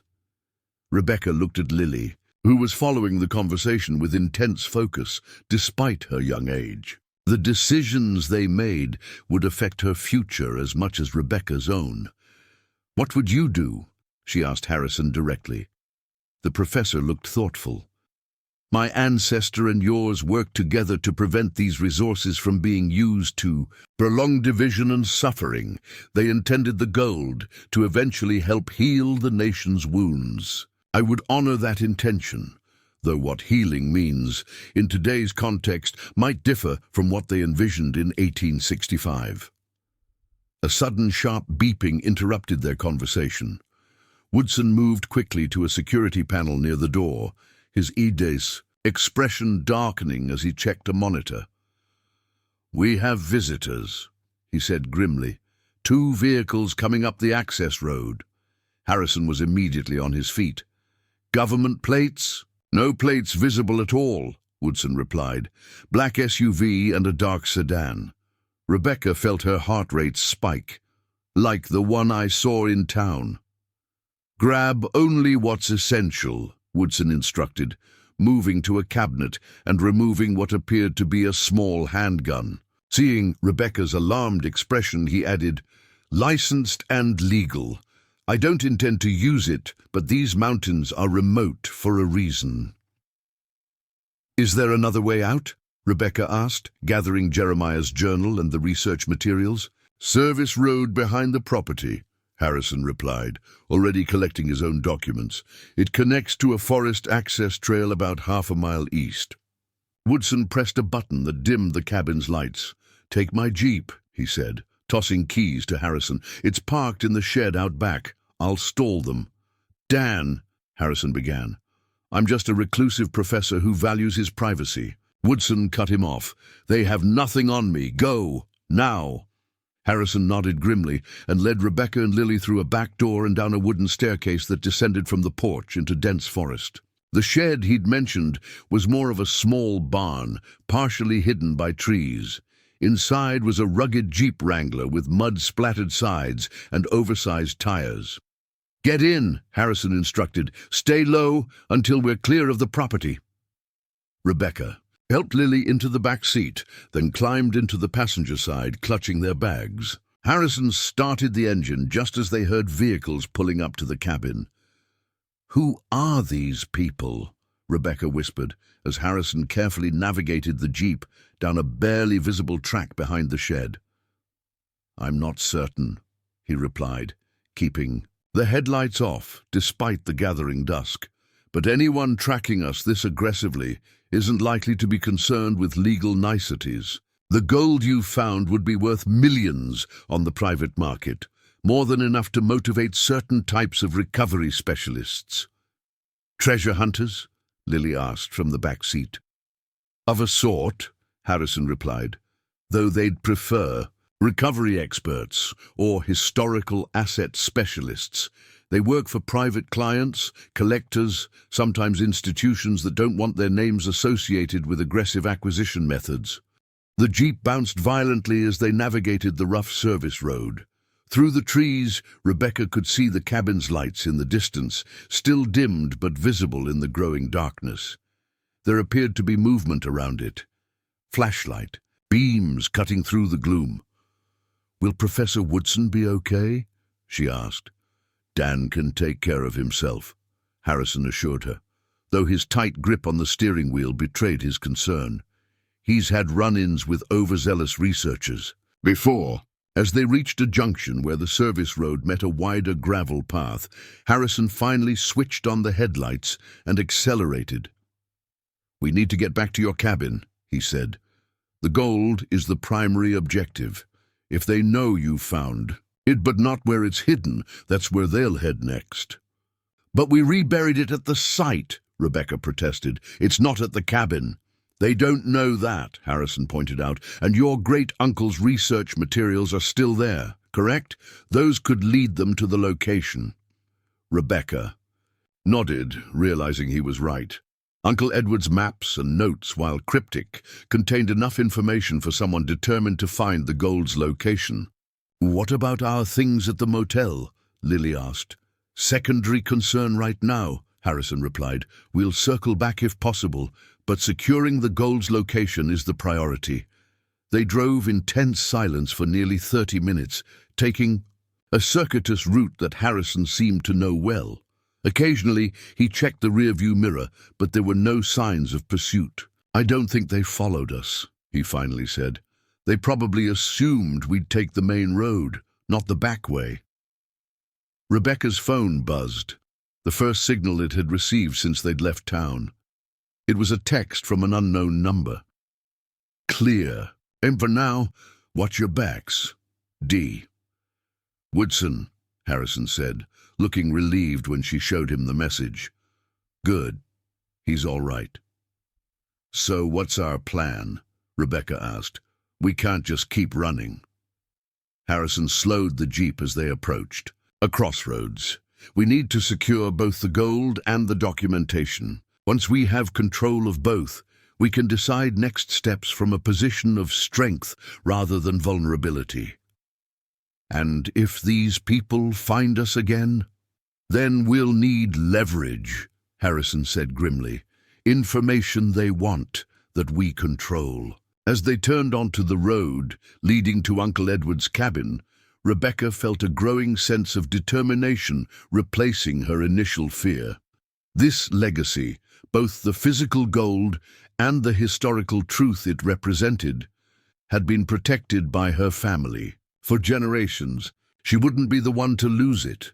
The cabin appeared undisturbed when they arrived, its dark silhouette barely visible against the night sky. Harrison parked the Jeep behind the structure, out of sight from the access road, and they approached, cautiously. "Wait here," he instructed, removing a small flashlight from his pocket. "Let me check first." Rebecca and Lily waited anxiously as Harrison circled the cabin, peering through windows and checking the door. After a few minutes, he returned. "Appears empty, but someone's been here," he reported. "The lock's been tampered with." Rebecca felt a surge of anger. "They broke in?" "Professionally," Harrison said. "If you didn't know what to look for, you might not notice. Let's go in carefully. There could be surveillance equipment. They entered the cabin slowly, Harrison leading, the way with his flashlight held low to minimize visibility from outside. The interior was much as they had left it, though Rebecca immediately noticed subtle differences, books slightly rearranged on the desk, the rug not quite where it had been. They were looking for something specific, Harrison whispered. The maps or journals, most likely. Uncle Edward's journal is in my bag, Rebecca replied, and Jeremiah's journal never left my possession. The map? Harrison asked. Rebecca nodded. That, too. Good, but we should assume they photographed everything else, any notes or materials you left here. Working quickly by flashlight, they gathered the remaining research materials and books that might contain clues. Harrison seemed particularly concerned about leaving fingerprints or other evidence of their presence. We need to make it appear that no one has returned, he explained. If they're monitoring this place, we want them to think the trail has gone cold. As Rebecca collected papers from the desk, she noticed something she hadn't seen before. A small notebook wedged behind one of the drawers, as if it had fallen and become stuck. Pulling it out, she found it was a personal diary, older than Uncle Edward's research journal, but newer than Jeremiah's accounts. "What's that?" Harrison asked, noticing her discovery. "I'm not sure," Rebecca replied, opening it carefully. The first entry was dated 1952, and the handwriting was unfamiliar. "It seems to be another family member's journal." Harrison examined it with interest. "May I?" Rebecca handed it over, and he flipped through several pages, his expression growing, increasingly animated. "This is remarkable," he said finally. "This appears to be the diary of Thomas Collins, Edward's father and your grandfather. He writes about visiting this cabin as a young man, and his father showing him the family's great secret. There are observations about changes to the landscape over time, landmarks that have appeared or disappeared." "Would that help someone find the gold?" Rebecca asked anxiously. "Possibly," Harrison admitted, "especially combined with other materials they might have photographed. We need to get back to the site tonight." Outside, the night had deepened, the forest around the cabin pitch black except for the scattered light of stars through the trees. Harrison suggested they leave the jeep hidden and proceed on foot to avoid engine noise or headlights that might give away their position. "It's about a mile to the ridge, correct?" he asked. Rebecca nodded. "Yes, east of here. We can follow the trail part way, then cut through the woods to the sentinel pine." The hike was challenging in the darkness, even with flashlights. The trail was overgrown in places, and once they left it to approach the ridge, they had to navigate through underbrush and over fallen logs. Lily stumbled several times, but remained determined, refusing Rebecca's offers to turn back. "I'm part of this too," she insisted. "I want to help." The sentinel pine was barely visible as a darker shadow against the night sky when they finally reached the ridge. Rebecca felt a surge of relief. The site appeared undisturbed, the small cairn of stones they'd placed still intact. "We need to decide what to do," she said quietly to Harrison. "We can't leave it here, but we can't exactly carry a chest of gold through the woods at night either." Harrison considered the problem. "We need a secure, temporary location, somewhere unexpected that only we would know about." "There's a storage cellar under the cabin," Lily suggested. "We saw it when we were exploring.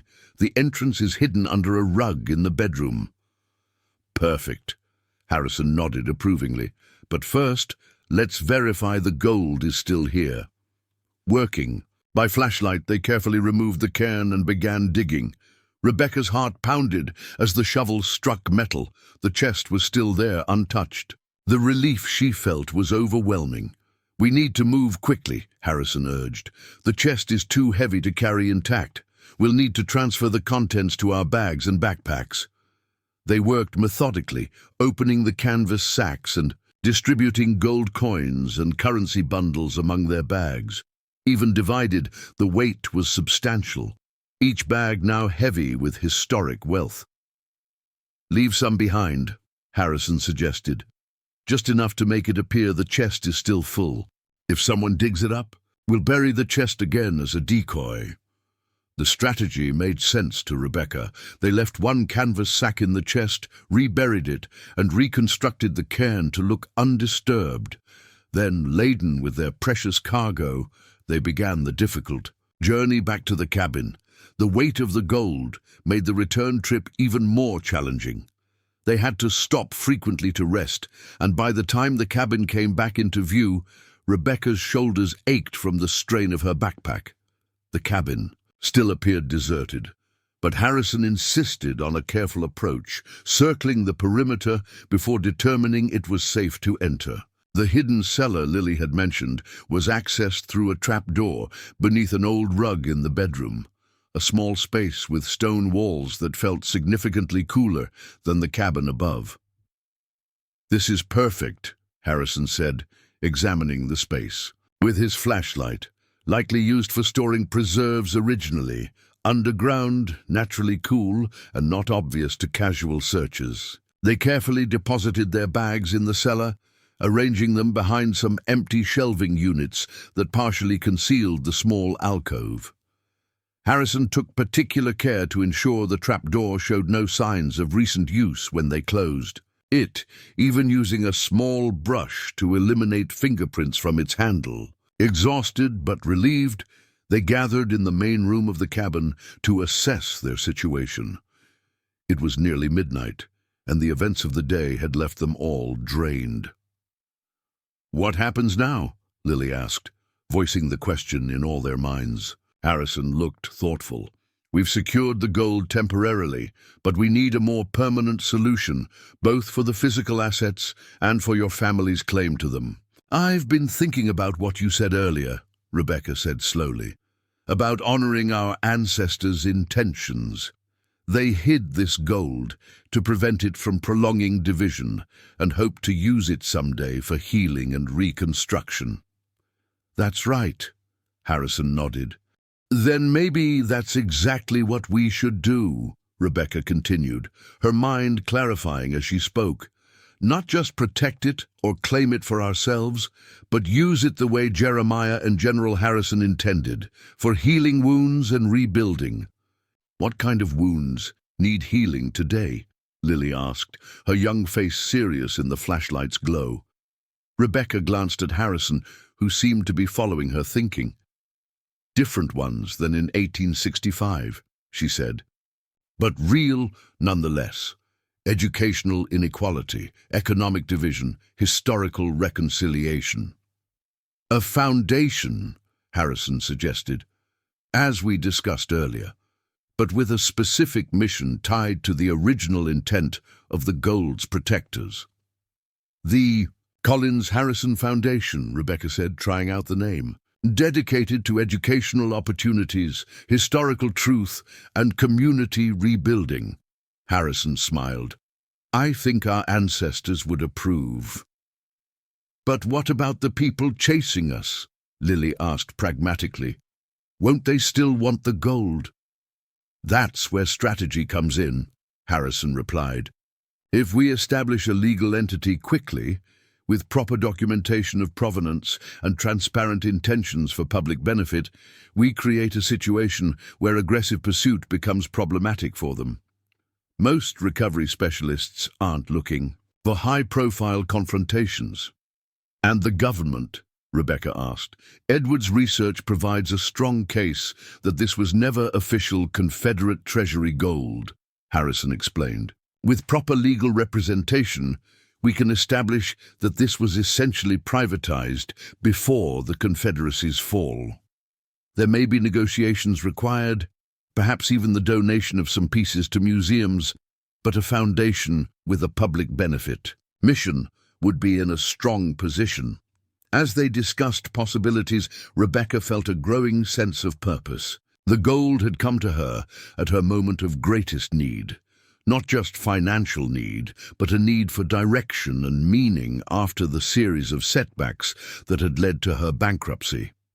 This wasn't just about solving her immediate problems. It was about creating something lasting and meaningful from her family's legacy. "I want to do this right," she said finally.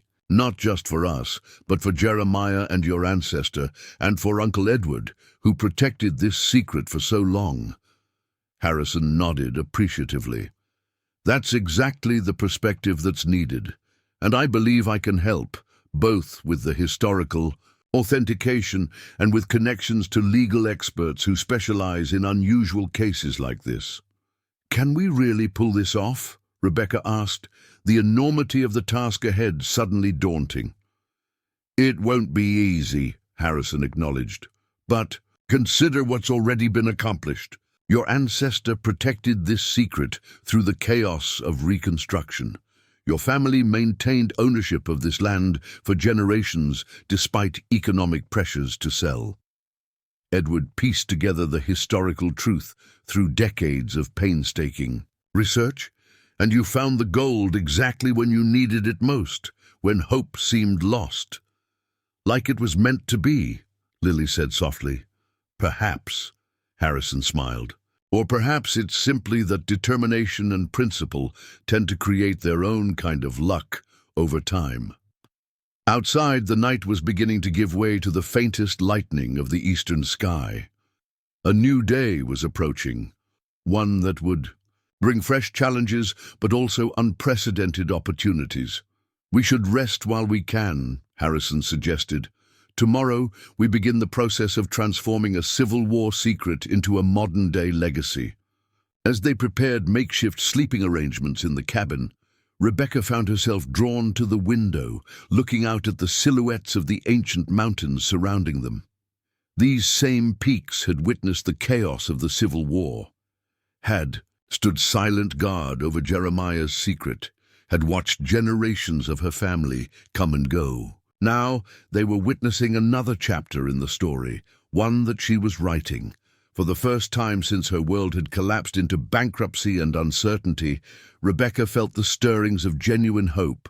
Not just the desperate hope of someone clinging to any possibility, but the grounded hope of a person with purpose and direction. The gold hidden beneath their feet represented more than just financial salvation. It was a connection to history, a responsibility to the future, and a chance to create meaning from what had seemed like random misfortune. Whatever challenges tomorrow might bring, Rebecca felt ready to face them. Not alone, but with the strength of generations behind her and the promise of a new legacy ahead. As dawn's first light began to filter through the trees, Rebecca made a silent promise to all those who had protected this secret before her. This legacy would not be squandered or lost. It would, at long last, fulfill its purpose, not as Confederate resources or Union spoils, but as a foundation for healing and growth in a still imperfect nation. The challenges ahead were significant, but for the first time in years, Rebecca Collins felt equal to them. Morning arrived with golden light filtering through the cabin windows, illuminating dust motes dancing in the air. Rebecca awoke with a start, momentarily disoriented before remembering the events of the previous day. The weight of their discovery, both literal and figurative, pressed upon her consciousness as she rose quietly, careful not to wake Lily, who still slept soundly on the small couch. Dr. Harrison was already awake, sitting at the desk with papers spread before him, making notes in a small leather-bound journal. He looked up as Rebecca approached, offering a tired smile. "I've been thinking about next steps," he said quietly. "We need allies, people with specific expertise who can help establish the foundation we discussed." Rebecca nodded, pouring herself a cup of water from the kitchen pitcher. "I agree, but how do we know who to trust?" "Edward left us a roadmap of sorts," Harrison replied, gesturing to some of the papers before him. "He had connections with certain legal experts, historians, and even a curator at the Smithsonian who can authenticate the coins without triggering automatic government claims. The mention of experts reminded Rebecca of the challenges ahead. Creating a foundation wouldn't be simple. There would be legal hurdles, authentication processes, and the continued threat from whoever had been following them. Yet for the first time in years, these problems felt like opportunities rather than insurmountable obstacles. "I've been bankrupt in more ways than financial," she said softly, glancing at her sleeping daughter. "When I lost my teaching position, then my mother, then my home in the divorce, I felt like I'd failed at everything that mattered. This discovery isn't just about money, it's about purpose." Harrison nodded, understanding. Legacy is about more than inheritance. It's about continuation and growth. A text alert from Harrison's phone interrupted their conversation. He checked it quickly, his expression shifting from concern to relief. "It's from Woodson," he explained. "He's fine. Apparently, our visitors last night were indeed private recovery specialists, working for someone he calls the Collector, and they questioned him but left when they found nothing of interest." "The Collector?" Rebecca asked. "There are several extremely wealthy individuals who specialize in acquiring historically significant artifacts, particularly those with controversial provenance," Harrison explained. Edward mentioned one in particular who had been tracking his research for years, a man named Victor Cantwell. "Should we be worried?" "Cautious," Harrison clarified. "Cantwell operates in grey areas, but rarely crosses into illegality. He employs experts to acquire items through persuasion, negotiation, or legal maneuvering rather than force. But he's persistent and well-connected." Lily stirred on the couch, sitting up and rubbing sleep from her eyes. "Mom, what time is it?" "Nearly 8, Rebecca answered, moving to sit beside her daughter. "How did you sleep?" "I had dreams about the gold," Lily admitted. "But good ones.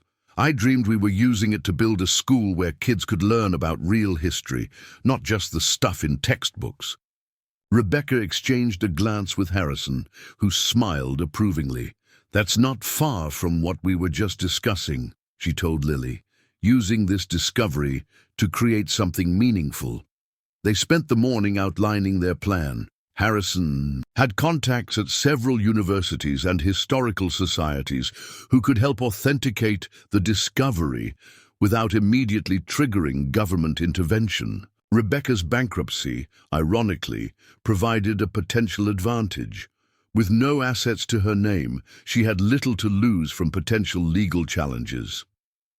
"The key is to establish the foundation quickly," Harrison explained, "with a clear mission, tied to education, historical research, and community development.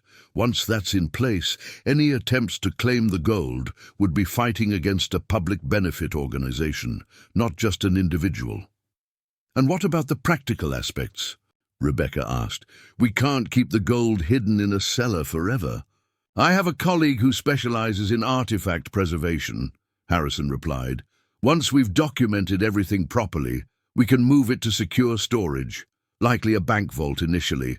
But first, we need proper authentication and documentation." A knock at the door froze them all in place. They exchanged alarmed glances. No one should know they were here. Harrison moved cautiously to the window, peering through the dusty glass. "It's Woodson," he said with relief, moving to open the door. The professor entered quickly, looking exhausted but alert. "Sorry to arrive unannounced, but I thought it safer not to call ahead. Our friends from last night have moved on, but they've left associates watching the main roads." "How did you find us?" Rebecca asked. "I figured you'd return here," Woodson replied, accepting the cup of water Harrison offered. "It's the logical base of operations. I took a circuitous route to be safe." He set his backpack on the table and removed a laptop. "I brought something you'll need: secure communication channels and contacts for Edward's network. He spent years building relationships with people who could help when the time came." As Woodson set up his computer, Rebecca felt a surge of gratitude for Uncle Edward's foresight. He hadn't just left her a treasure. He'd left an entire support system designed to help her navigate its complexities.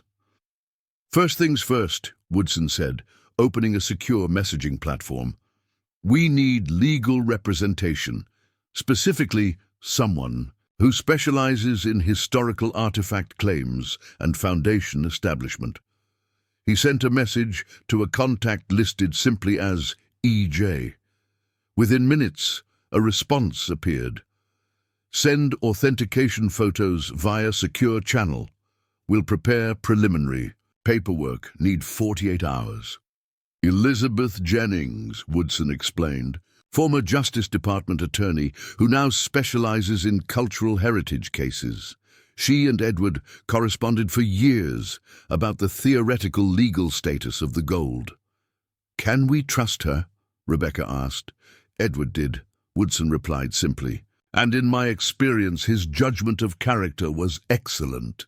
The day unfolded in a flurry of activity.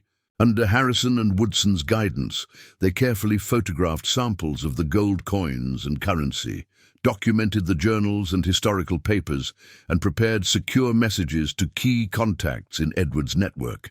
By mid-afternoon, they had established communication with a small but crucial group of allies: the attorney, a historian specializing in Civil War finance, an artifact preservation expert, and a foundation governance specialist. "This is moving so quickly," Rebecca marveled as they reviewed responses coming in through Woodson's secure platform. "Edward laid the groundwork for years," Harrison reminded her. "These people have been waiting for this moment. They just didn't know when it would come." "Or who would bring it," Woodson added, nodding toward Rebecca. "Edward believed it would. Be you. He told me once that you had the right combination of intelligence and moral clarity to handle this responsibility." Rebecca felt both honored and overwhelmed by her uncle's faith in her. The woman she'd been just days ago, bankrupt, desperate, applying for minimum wage jobs, seemed like a stranger now. Not because of the gold's value, but because of the purpose it had awakened in her.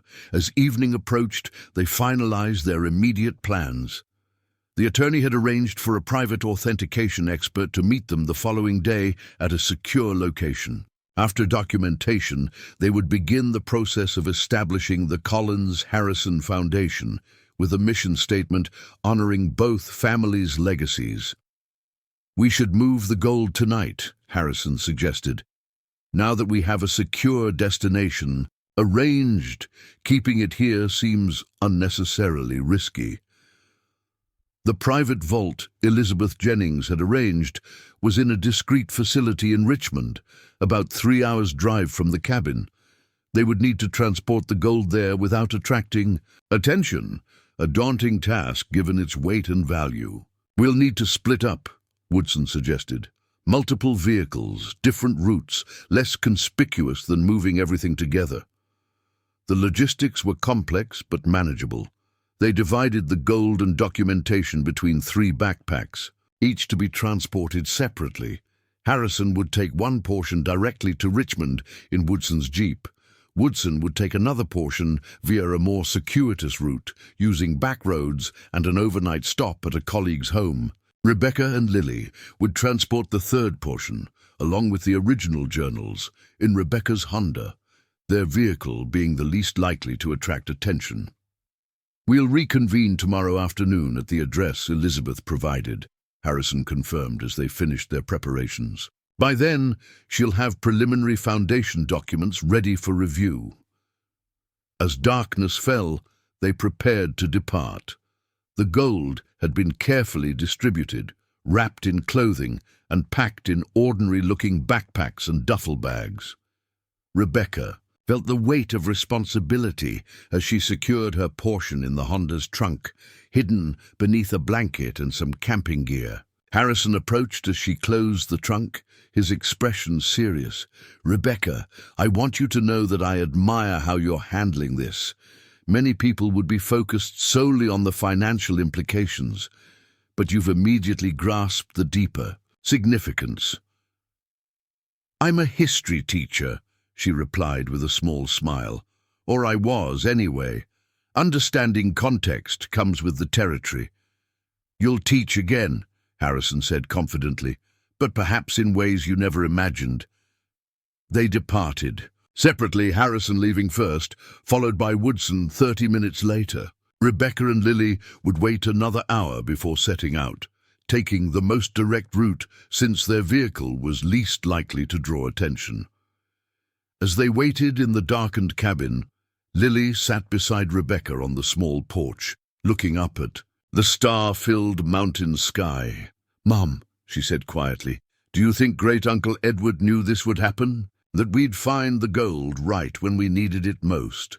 Rebecca considered the question. "I think he hoped we would. He spent decades piecing together this story, preparing for the right moment. Whether he knew that moment would come when we were at our lowest point." She shrugged. "Maybe that's exactly why he left it for us to discover." "Like the gold was waiting for us," Lily mused. "All those years, just waiting for the right time." The notion was oddly comforting, that through all the setbacks and struggles of recent years, this legacy had been waiting patiently, protected by generations of her family, until the moment when she would need it most. When it was time to depart, Rebecca took one last look around the cabin. In just a few days, this place had transformed from a mysterious inheritance to the centerpiece of a new chapter in her life. Whatever happened next, she knew the small mountain cabin would remain important, a connection to her past and a launching point for her future.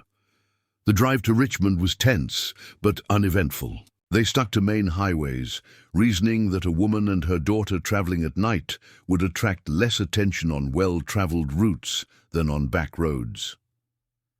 Lily slept for much of the journey, while Rebecca remained vigilantly alert, checking her rearview mirror frequently for any signs of being followed. They reached the outskirts of Richmond shortly after midnight. The secure facility was located in an unmarked building in an industrial area, deliberately nondescript from the outside, with only a small plaque bearing the name Heritage Preservation Associates beside the door. Harrison was waiting for them in the small parking lot, looking relieved as they pulled in. "Any problems?" he asked as they exited the car. "None," Rebecca replied. "Woodson? He's taking a longer route as planned. Should arrive by morning." Harrison gestured toward the building. "Elizabeth is waiting inside with the authentication specialist." The facility's interior contrasted sharply with its plain exterior. Beyond the security checkpoint lay a modern, well-lit space with climate-controlled rooms and state-of-the-art security systems. Elizabeth Jennings greeted them in a small conference room, a tall, imposing woman in her 50s with sharp eyes and a no-nonsense demeanor. "Miss Collins," she said, offering a firm handshake, "Edward told me a great deal about you, though we never had the opportunity to meet. I'm glad you've trusted his judgment in contacting me." "He seems to have trusted you implicitly," Rebecca replied, studying the attorney carefully. "We shared a commitment to historical truth and ethical stewardship," Elizabeth said. "Qualities I understand you possess as well." She turned to Lily with a warm smile. "And you must be Lily. Your great-uncle mentioned your interest in history too." Indeed, the authentication expert, Dr. Marcus Chen, was a soft-spoken man with meticulous attention to detail. He examined the gold coins and currency with specialized equipment, photographing each piece and making detailed notes. "These are authentic Confederate and Union-issue gold coins from the 1860s, he confirmed after an hour of examination. "The condition is remarkable. They must have been carefully preserved from the moment of burial." "And the value?" Harrison asked. Dr. Chen looked thoughtful. "The gold value alone is substantial, but the historical and collector value far exceeds the metal content. A conservative estimate would be several $1 million, potentially much more, given the provenance and historical significance. The confirmation of the treasure's value, while expected, still sent a shock through Rebecca. Just days ago, she'd been counting pennies, wondering how she would afford Lily's school supplies. Now, she was responsible for a historically significant treasure worth millions. As Dr. Chen continued his documentation, Elizabeth led them to another room to discuss legal strategy.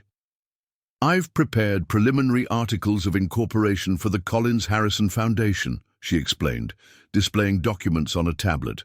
"The mission statement emphasizes educational initiatives, historical research, and community development projects, all aligned with the original intention of using these resources for healing and reconstruction, as mentioned in both family journals."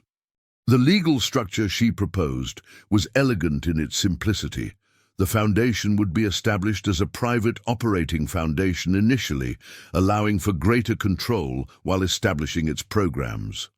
Rebecca and Harrison would serve as founding board members, with provisions to add qualified directors with expertise in education, history, and community development.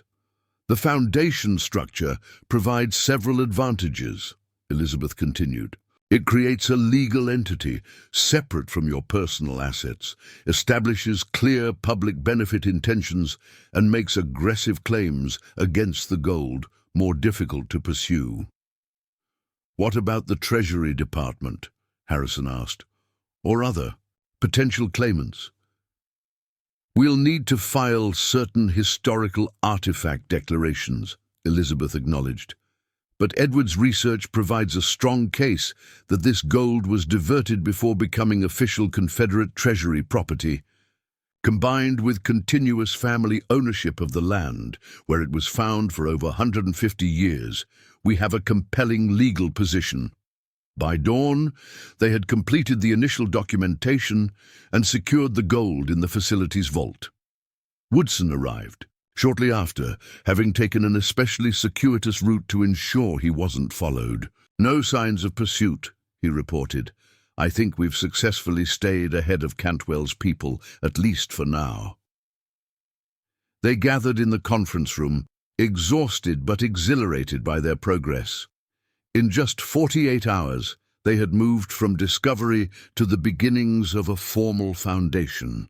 Elizabeth's efficiency and the groundwork laid by Uncle Edward had accelerated what might otherwise have been months of preparation. "What happens next?" Rebecca asked, as they reviewed the planning timeline Elizabeth had prepared.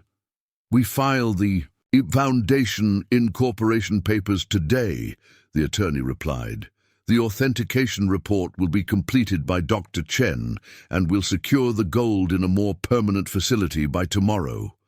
Then we begin the process of establishing the foundation's programs and initiatives." "And Cantwell?" Harrison asked. Elizabeth's expression hardened slightly. "I've encountered Victor Cantwell in previous cases. He's persistent but pragmatic. Once he understands that the gold is now legally held by a public benefit foundation with strong documentation and multiple witnesses, pursuing it becomes more trouble than it's worth, especially if we offer some form of compromise." "Or what kind of compromise?" Rebecca asked, concerned. "Nothing that undermines the Foundation's mission," Elizabeth assured her.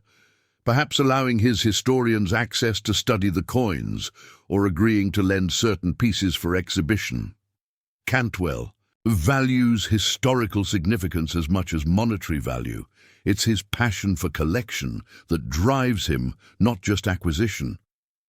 As the meeting concluded, Rebecca felt an overwhelming wave of emotion, gratitude, relief, and a newfound sense of purpose that had been missing from her life for too long. She stepped away from the group for a moment, finding a quiet corner to collect her thoughts. Lily found her there a few minutes later, her young face alight with excitement despite their sleepless night. "Mom, Dr. Harrison was showing me some ideas for the Foundation's educational programs. They want to create scholarships for kids interested in history, and maybe even a summer program at colleges where students can learn about historical research. The enthusiasm in her daughter's voice warmed Rebecca's heart. Throughout the bankruptcy, the move from their home, and all the financial struggles, Lily had remained remarkably resilient. Now she was looking toward the future with genuine hope, something Rebecca had feared might be crushed by their circumstances. "That sounds wonderful," Rebecca said, drawing her daughter into a hug. "What would you think about being involved in designing some of those programs? Your perspective would be valuable." Lily's eyes widened. "Really, they'd let me help. It's our foundation too," Rebecca reminded her. "Our family legacy." Harrison approached, looking apologetic for interrupting. "Elizabeth has some additional questions about the Foundation's governance structure. When you're ready, we'll be right there," Rebecca assured him, taking Lily's hand. The next several days passed in a whirlwind of activity. The Collins-Harrison Foundation was officially incorporated, with Rebecca and Harrison as founding directors and Elizabeth Jennings serving as legal counsel. Dr. Chen completed his authentication report, documenting each piece of the treasure and establishing its historical provenance through the journals and letters. As predicted, news of their activities eventually reached Victor Cantwell. Rather than confrontation, he requested a meeting through intermediaries, a development Elizabeth considered positive.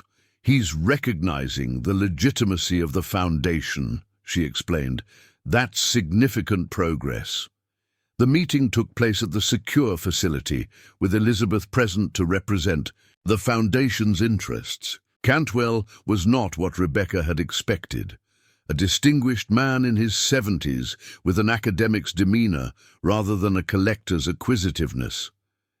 "Ms. Collins," he greeted her with genuine respect, "what you've discovered is historically significant beyond its monetary value. The narrative it represents, of Union officers diverting Confederate resources with the intention of eventual reconciliation, is a chapter of our history that deserves proper documentation and study." His proposal was surprisingly reasonable. In exchange for scholarly access to study the collection and the opportunity to display certain pieces in his private museum dedicated to Civil War history, he offered his considerable influence to help shield the Foundation from potential government claims or legal challenges. "I've acquired many historical artifacts over the years," Cantwell explained, "and in the process, I've developed expertise in navigating the complex legal landscape surrounding such discoveries. My resources and connections could be valuable to your Foundation's mission." After consultation with Harrison, Woodson, and Elizabeth, Rebecca agreed to a limited collaboration. Cantwell would receive study access and exhibition rights to a portion of the collection, while using his connections to help establish the Foundation's legitimacy in historical and academic circles. 1 week after their initial discovery, Rebecca stood in the office of the newly established Collins-Harrison Foundation, a modest space in downtown Richmond that would serve as their headquarters during the organization's development. The walls were still bare, the furniture minimal, but the Foundation's mission statement hung framed beside the door.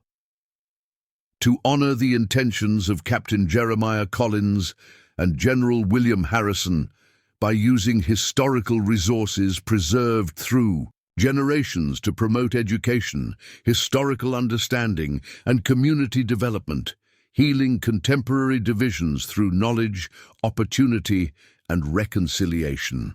Harrison entered, carrying a small wooden box. "I thought you might want this for your desk," he said, setting it down before her. Inside was a single gold coin from the collection, one of the few pieces they had kept outside the secure vault for educational purposes. It gleamed in the afternoon light, its surface bearing the imprint of a nation long gone, but whose legacy continued to shape American society. "A reminder of where we started," Harrison said, and what we're building. Rebecca picked up the coin, feeling its weight, both physical and symbolic. When I filed for bankruptcy 3 months ago, I thought it was the end of everything, she said quietly. I couldn't see a path forward. And now, she smiled, setting the coin back in its box. Now I'm building something that matters, something that honors the past while creating opportunity for the future.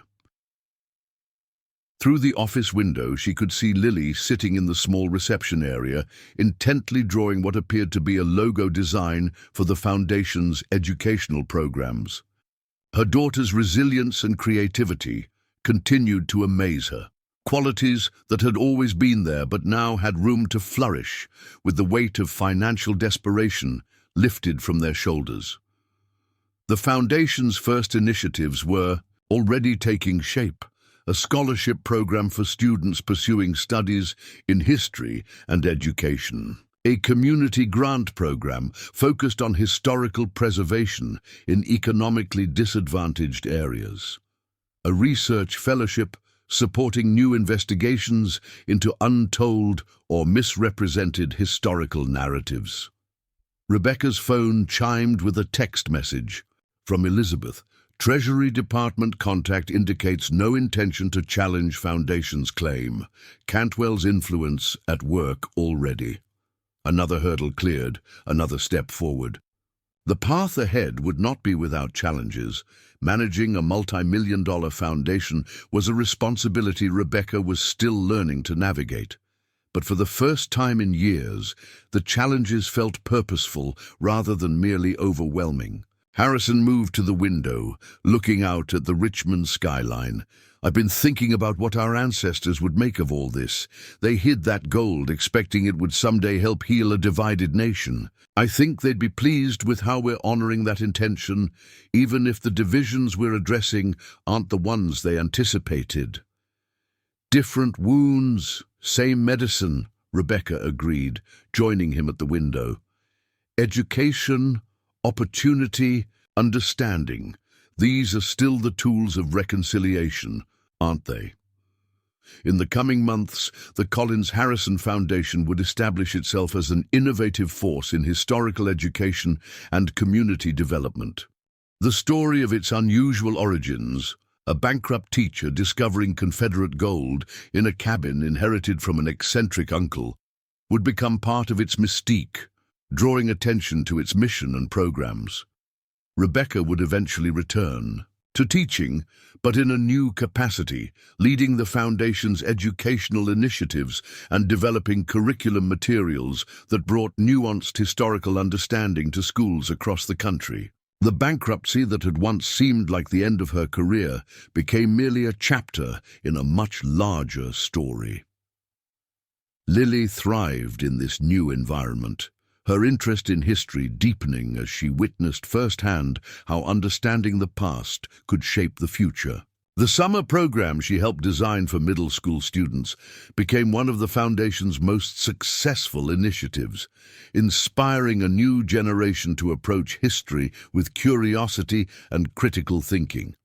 And the cabin on the ridge, where it all began, remained in the family, not as a place of hidden secrets, but as a retreat where educators and historians could gather to develop new approaches to teaching America's complex past. The sentinel pine still stood watch over the spot where the gold had been buried, though nothing remained there now but memories and the occasional wildflower. As for Uncle Edward, his vision had been realized more fully than he might have imagined. The historical truth he had spent decades uncovering was now being shared with thousands through the Foundation's programs. The gold he had protected had indeed become a force for healing and reconciliation, not through its monetary value alone, but through the purpose it had inspired. On the anniversary of their discovery, Rebecca and Lily returned to the cabin, bringing Harrison and Woodson for a small private commemoration. Standing on the ridge as the sun set over the Blue Ridge Mountains, Rebecca reflected on the journey of the past year, from bankruptcy to purpose, from desperation to direction. To Jeremiah and General Harrison, Woodson proposed, raising a glass in toast, who buried a treasure not just of gold, but of intention. And to Edward, Harrison added, who preserved not just the secret, but the meaning behind it. Rebecca raised her own glass, looking at Lily, who stood tall beside her, no longer the worried child of a year ago, but a confident young woman with purpose and passion.